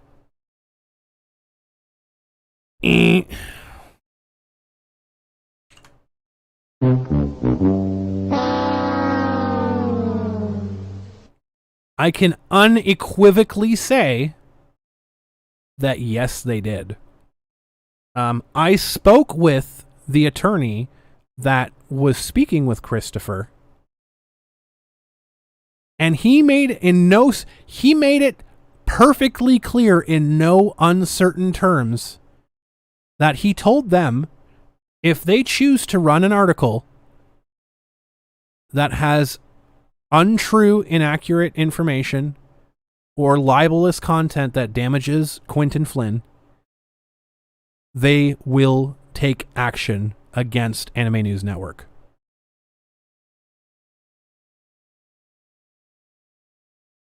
Unequivocally so. So one person in the situation is lying, and I'm pretty sure it's not the attorney. I'm pretty sure it's not the attorney.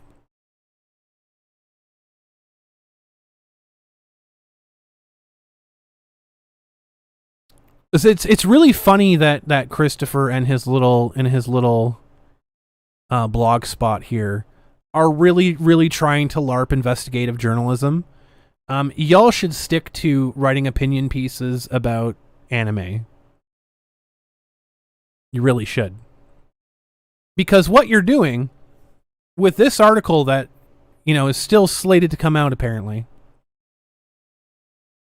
it's an opinion piece. It's not fact.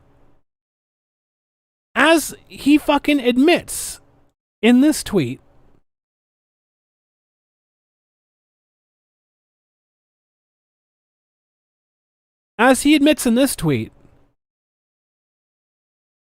says that A&N doesn't have an editor-in-chief, you idiots. Poor Lindsay getting BTFO'd. Because the lawyer requested that they get in touch with the head editor, the chief editor, and he appoints Lindsay Loveridge, and then says there is no editor-in-chief. So, I mean, rip that raise, I guess, Lindsay. I know this. I believe that this statement was regarding somebody else calling like mistaking Mike Toole, who lives up to his namesake, as the editor-in-chief. I mean, you could go outside and you could pick up a rabid raccoon and make that the editor-in-chief and have the same effect.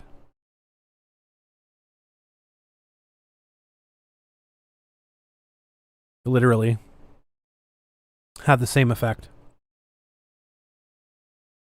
So he's clarifying that a journalist is a freelancer, not a staff writer, while confirming that your publication is considering their article. That has to fucking sting, doesn't it?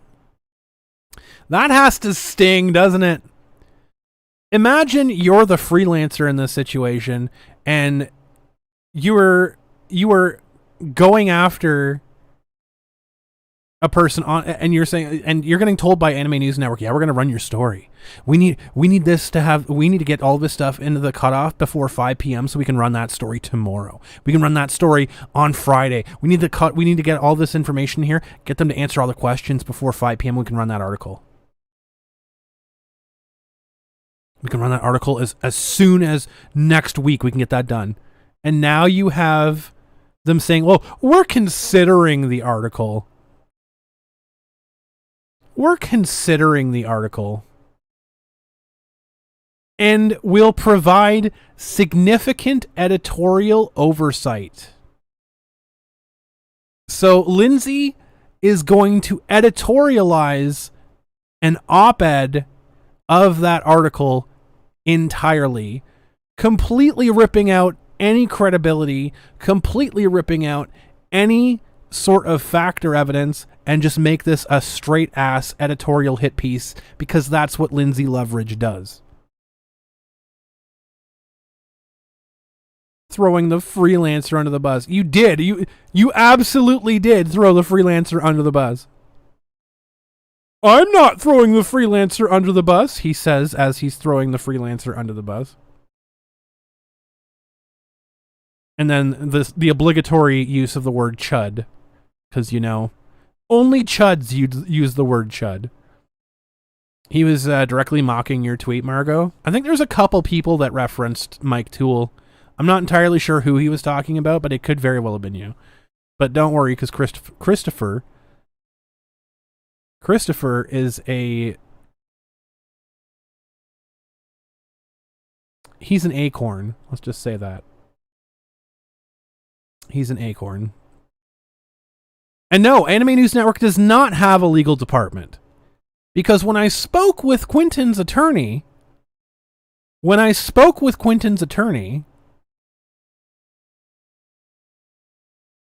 he made it clear that if Anime News Network has any issues with this, has any issues with the fact that, you know, if they publish some bullshit thing, that Quinton's lawyers are going to go after them, then he would gladly speak to Anime News Network's lawyers, to which he received no response. They don't have lawyers. They don't have attorneys. They aren't a business. He's playing with fire. You better get one, Chris. You better get one. Hope you can find a good lawyer.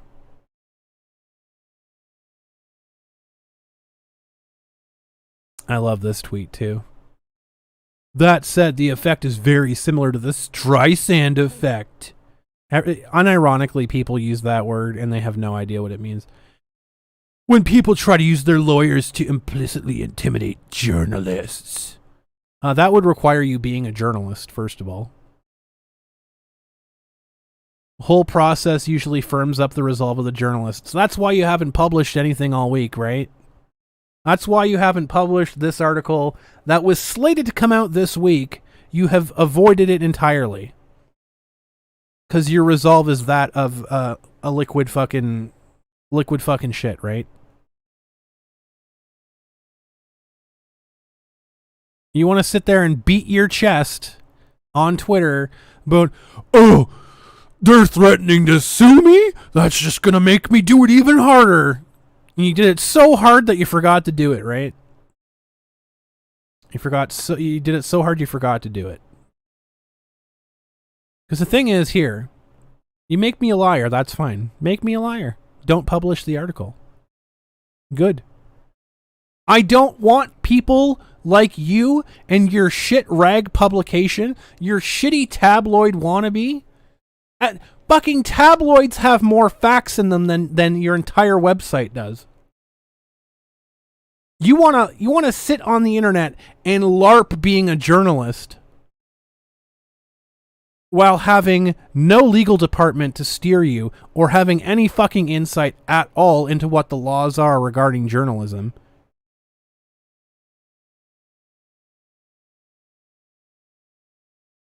You have no idea what you're in. You're running on fumes. Stick to anime. Leave the real news to the real reporters. And maybe, just maybe, you should fact check and vet the people who are writing for you before you make promises and write checks that your mouth can't cash.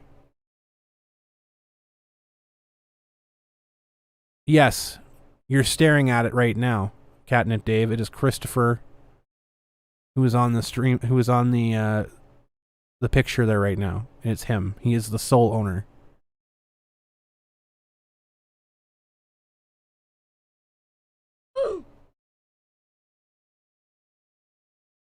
Fact checking requires work. I mean, they waited 9 months. They wanted to rush this article out. They wanted to rush this article out because they knew the hearing was getting canceled on Friday.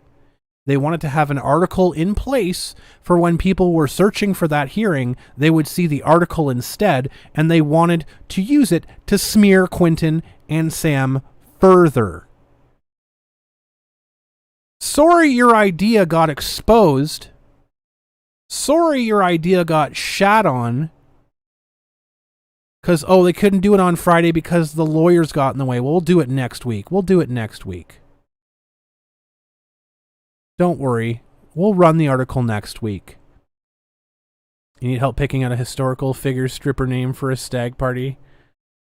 Stephen Cocking or Abraham Drippin? Stephen Cocking. Yeah, that's a good one. And you have this idiot. Crumbed up corniness. You have this idiot. Well, yeah, journalist intimidation tends not to work out too well. What have you been doing to me this entire time, you fucking set of clowns? What have you and Clowny and the entire mob have been trying to attempt to do to myself? You've been trying to run me off of YouTube. You've been trying to run me off of my merch stores. You've been trying to run me off of Twitter. You've been trying to make me stop talking about this. Fuck you. Fuck you. You want to talk about journalistic intimidation? You want to talk about threatening people to intimidate them to stop talking about things? You want to talk about firming up resolve? Oh, honey.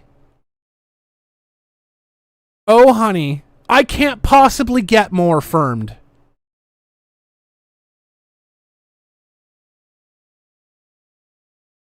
I ain't going nowhere. And I'm going to keep talking about it.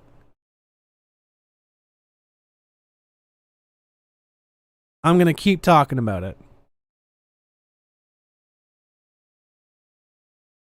What is our bonus one here? Oh, yeah. This is good news. This is good news.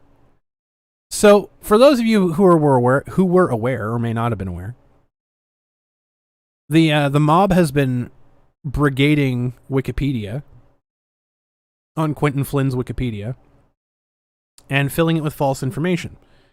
This came out recently, September 22nd, 2021. The administrator,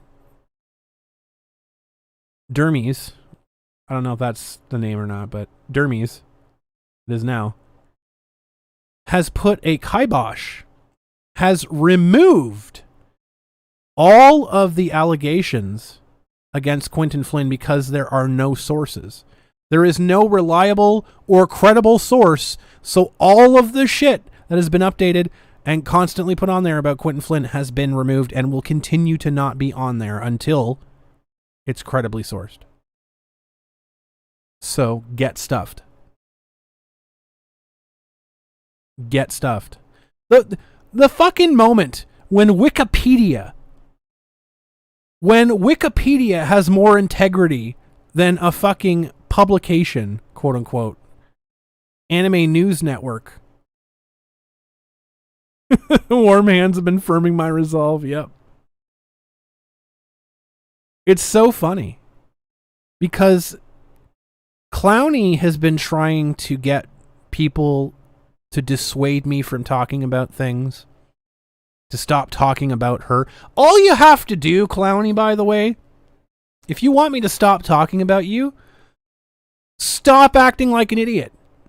Stop clowning around. Stop attacking Quinton. Stop attacking Sam. And I won't have content to report on. What a shock. What a surprise. You want to sit there and play up to people that you're a victim. You want to sit there and write fake fucking letters to companies and cry about all this shit that I'm not doing to you.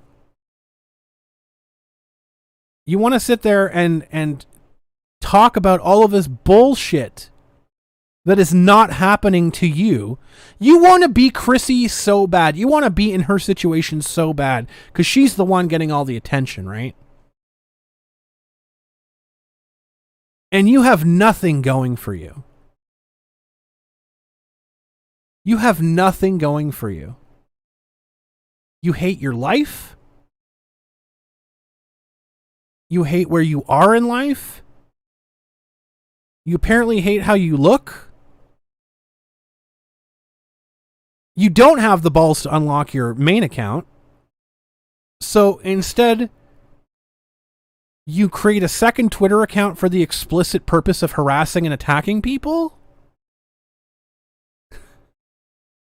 Because you want to be in that spotlight so fucking bad. You just can't stop.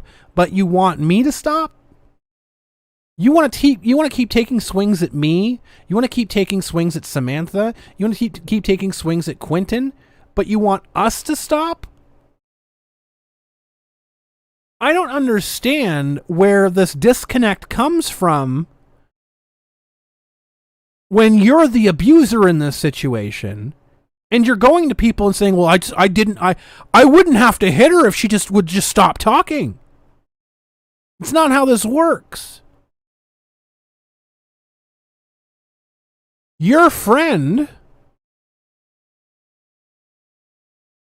how did you know?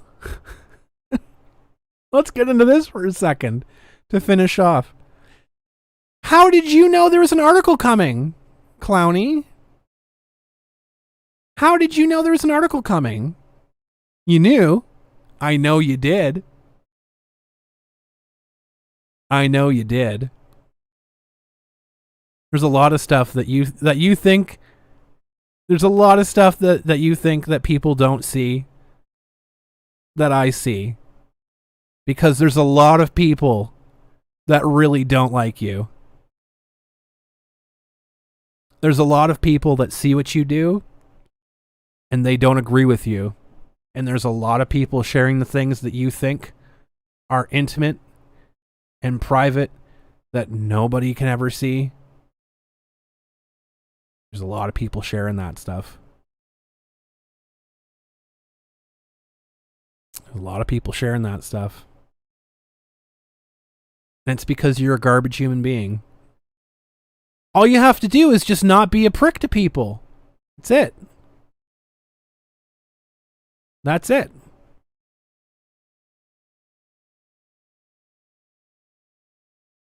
Because when the truth comes out, Sonny, it's going to be very, very unfortunate. It's be very unfortunate. This is not an intimidation tactic. I know some people out there are like, well, this is an intimidation tactic. It's not. It's called reality. It's called reality. Because I don't sit on your profiles. I don't sit on Stormy's profiles. I don't sit on Christopher's profiles or Joey's profiles or whatever other weirdos' profiles. I don't do that. There are a dozen, if not more, people that send me screenshots every fucking day.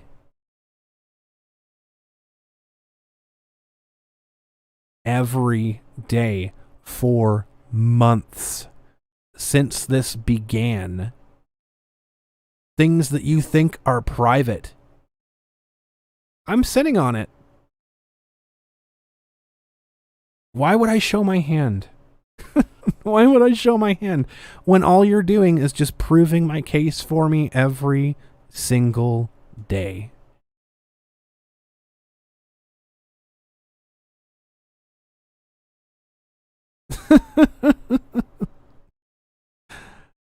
Why would I rush to Twitter to show that when all you're doing is writing a tapestry with the rope that I'm giving you? Why would I interrupt that work of art? So yeah, continue.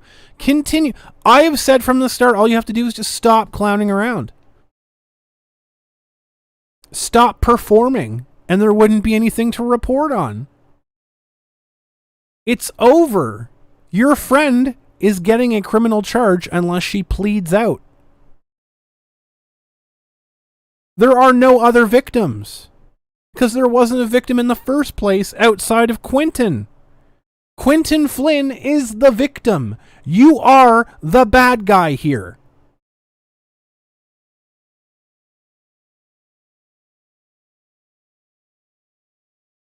Maybe you need to step back. It's pretty bad, Lord Minky. It's pretty bad. Let me just say, the stuff that I have will show just exactly how disingenuous and how much of a fucking liar she and her cohorts have been. Good time to grift the merchandise. Yeah, if you want to support the channel, you can text to speech super chat right at the top there. You can also go to my official, where is it? Canuckleheads store on Zazzle. Let me just pull that up real quick. Where is it? Here we go. You can check out the official Canuckleheads podcast store. There you go. We just released lip balm. You can get your mason jar. You can get wrapping paper for just in time for the holiday season. Americans, you can buy your own Zippo lighter. It's not anywhere else but America.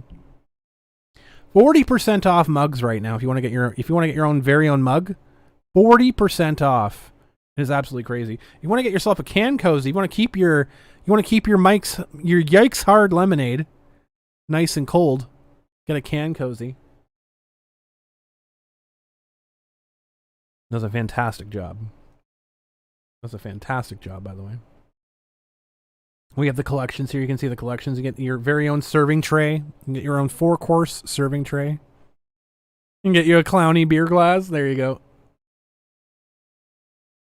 I think the beer glasses are sold out right now, unfortunately. But you can get shot glass. You can get all sorts of stuff. But Yikes Hard lemonade. I'm gonna make that. I gotta make that a logo. That's so funny. But yeah, you can continue thinking. You're gonna need a lighter. Makes you want to go back to smoke weed again. The lighters are actually really fucking cool. You can get them in a bunch of different colors too. So you can get the high polished chrome finish. You can get the brushed chrome.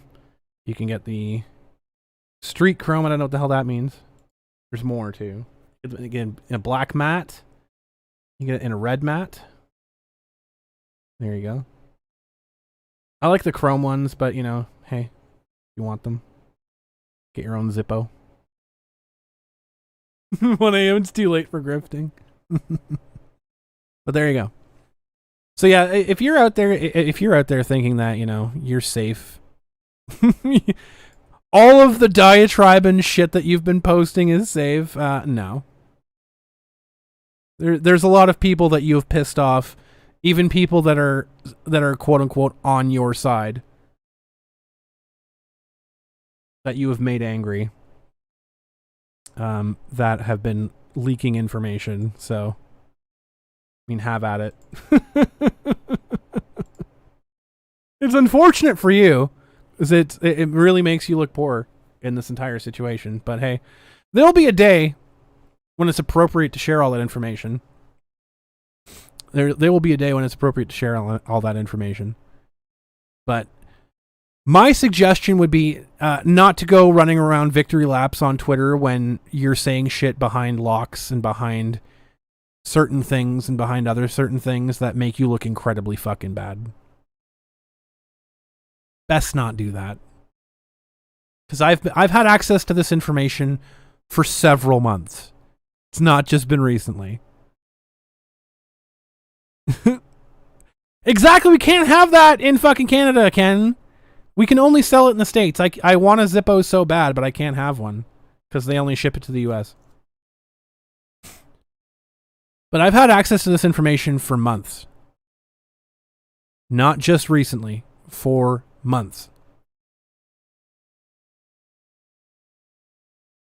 I've been sitting on it because I don't like to share everything. Very much. I like to sit on stuff. Especially when the person continues to be an idiot. Yeah, my country does suck. It's true. When that person continues to be an idiot, unprovoked. So let's talk about that for a second. about how all the times that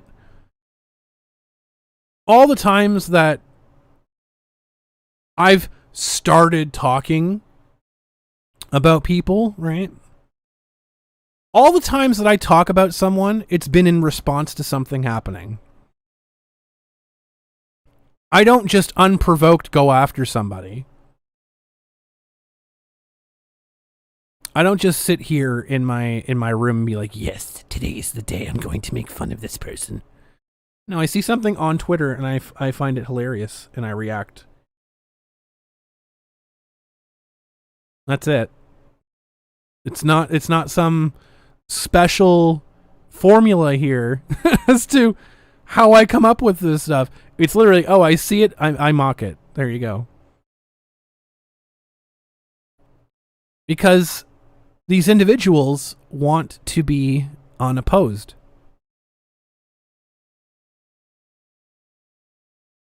Oh, it's nothing too extreme, Miki. It's just stuff that would really shoot down their narrative and make them look extremely hypocritical. So there's an appropriate time to release it. I mean, that time might be coming soon. I don't know. You just got back from BACC and you met Vic again, Big Apple Comic Con. How was it, Gamer Hands? What'd you miss? You missed a lot of stuff. You missed a lot of stuff. You have to go back and watch the VOD. You have to go back and watch the VOD. But no. In terms of Anime News Network, completely disingenuous tabloid rag.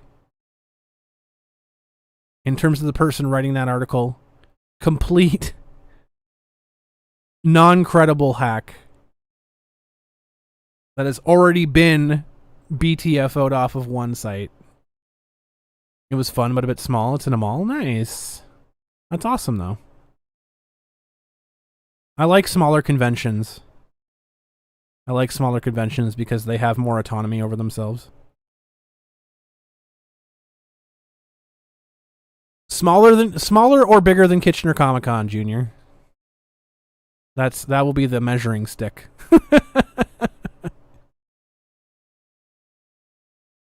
And let me talk about that briefly as well, because there's a bunch of really, really smart people. Smart people that are jumping on the Let's Bash Kitchener Comic Con train. Also smaller than Kitchener Comic Con. That's not too bad, though. I really do miss mall conventions. Those are really cool. It's because they can't deal, Ellie. They can't deal. They can't deal with it. They're so mad. Now, here's the thing. 2020 is almost 2 years behind us. However, we had a convention. We had a convention in Kitchener called Kitchener Comic Con that, yes, it did win multiple awards. It beat out the likes of Oktoberfest, Binghamton's Funworks, the museum, the Elmira Maple Syrup Festival, in terms of being a tourist attraction. It beat all of those out.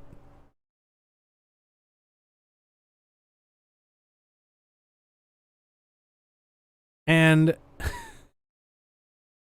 people are out there being like, didn't actually do that. It was a shit convention. It was terrible. Let me just say this. The same people that are saying it was a garbage convention. Yeah, we had to go to two banks to get enough money to pay Vic.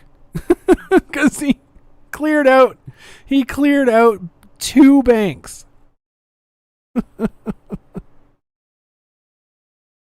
We beat out TD Blues Fest. We beat out the Jazz Festival. We beat out Ribbon Beer Fest.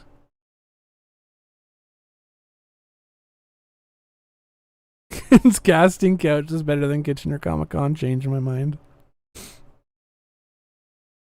So, the same people that are local, not the people in California because they never came anyway, so they have no idea what they're talking about, but the people that went to the event that were the biggest critics of Kitchener Comic Con, they actually came to our event. By the way, like that asshole that's sharing around the articles of, oh, how terrible Kitchener, oh, it's so terrible. This is a fraud, and they committed fraud, and they're terrible, and they're horrible people. Yeah, that guy who impersonated a Canadian Revenue Agency agent illegally to try and get information from people at a separate event. That dude who literally committed a crime to try and smear Kitchener Comic Con. Yeah, that dude. He was at Kitchener Comic Con with a bunch of other people who couldn't stand it, who were, it was such a horrible event, oh, it was so terrible, it was so blah, blah, blah, blah, blah. They attended and they had fun. We have video evidence of it. They had a great time. The fat bald asshole. I don't think you ever saw him, Gamer Hands, but he's the guy who thinks he's the Punisher. Or let me correct that. Who used to think he was the Punisher until it wasn't allowed to be the Punisher anymore. Show him? I can't show pictures.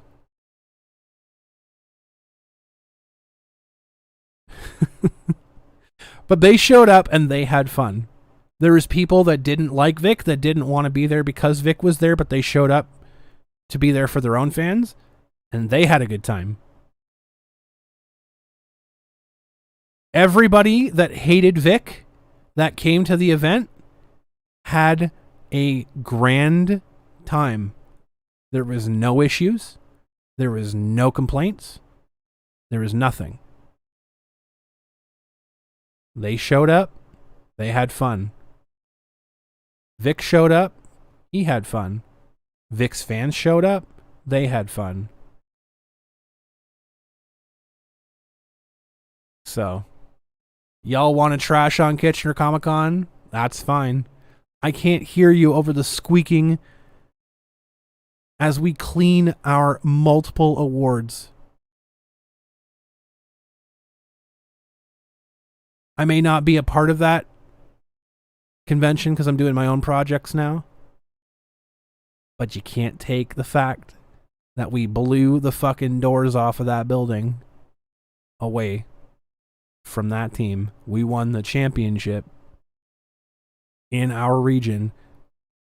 We sent a fucking message to other events that they started doing the same thing we did.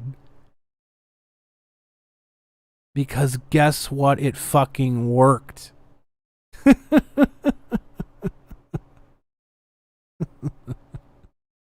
It worked.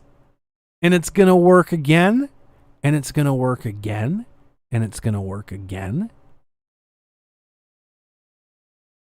So there you go.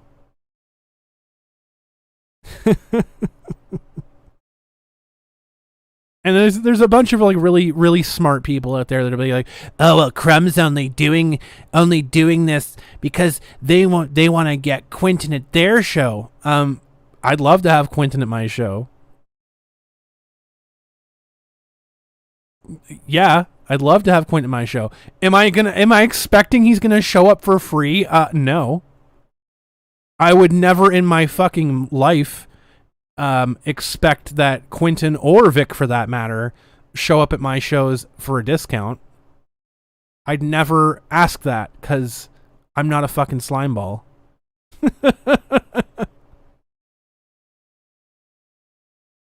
I'm not a fucking slimeball. Of course I'd pay them.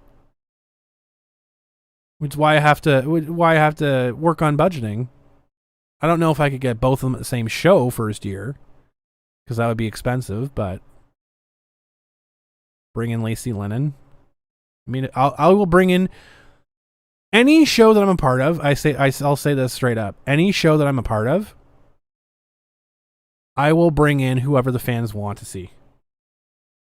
If the fans want to see somebody, I will move heaven and earth to bring that person in. I don't care if they're well known. I don't care if they're a cult classic. I don't care if no one's ever heard of them before. If people want to see that person and they want to be at the show, I will have them there. That's my requirements. She played Black Widow in the good Black Widow movie. Sounds good to me. Nobody wants to see Sabbath. Nobody wants to see Sabbath. And honestly, Funimation actors. Let me make this real clear. I am never,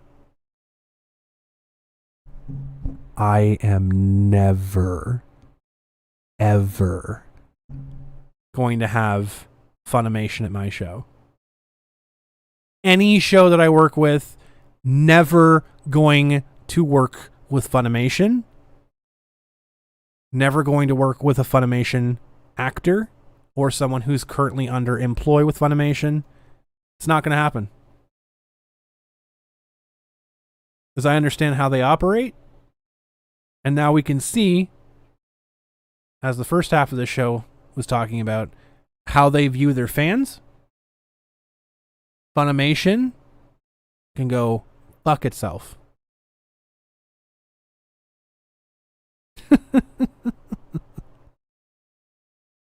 If you want to be a part of this show, just say no to Funimation.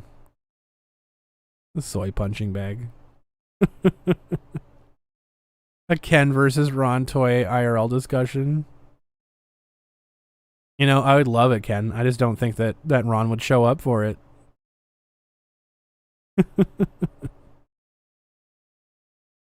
Demand you commit soy to the loony bin. Imagine. Jesus. So that's about all I got. That's about all I got today. Just reloading that screen. That's about all I have for you guys today. I don't really have anything else. Yeah, he is too puss. He is absolutely too puss. I agree. But yeah, so guys, thank you guys so much for hanging out. I do appreciate it. Yeah, I'm gonna keep an eye out on this situation. I'm absolutely gonna keep an eye out on this situation to see if Anime News Network has the cojones to print this story, which I don't think they do anymore. You know, I think the element of surprise was what they were hoping for. Oh, that's what I wanted to talk about. Clowny. We got sidetracked. Clowny. It's funny how you knew about the article, right? Or anybody else did. It's funny how your little group of friends knew about that article. I know the connection you have with the author of that article. I know the connection she has with Chrissy. I'll just leave it at that.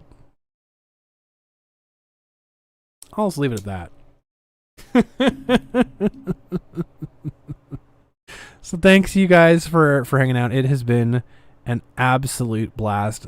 We'll see what happens this week. We'll see if anything interesting happens this week. If there's any stories that come out, I don't think there will be. But to the Joeys of the world, to the Sonnies of the world, to the Chloes of the world, to the Christophers of the world, if you guys want us to stop talking, all you have to do is stop performing. Happy International Bunny Day, fellow bunny mom. Happy International Bunny Day. just in time. Thank you guys so much for hanging out. As always, this has been a wonderful episode of Canuckleheads. And don't worry, folks. I will eventually be releasing all of the information that I have. But in due time. We have to wait for that to season just right. We'll have to wait for that to season just perfectly. Just perfectly. Thank you guys so much for hanging out, though.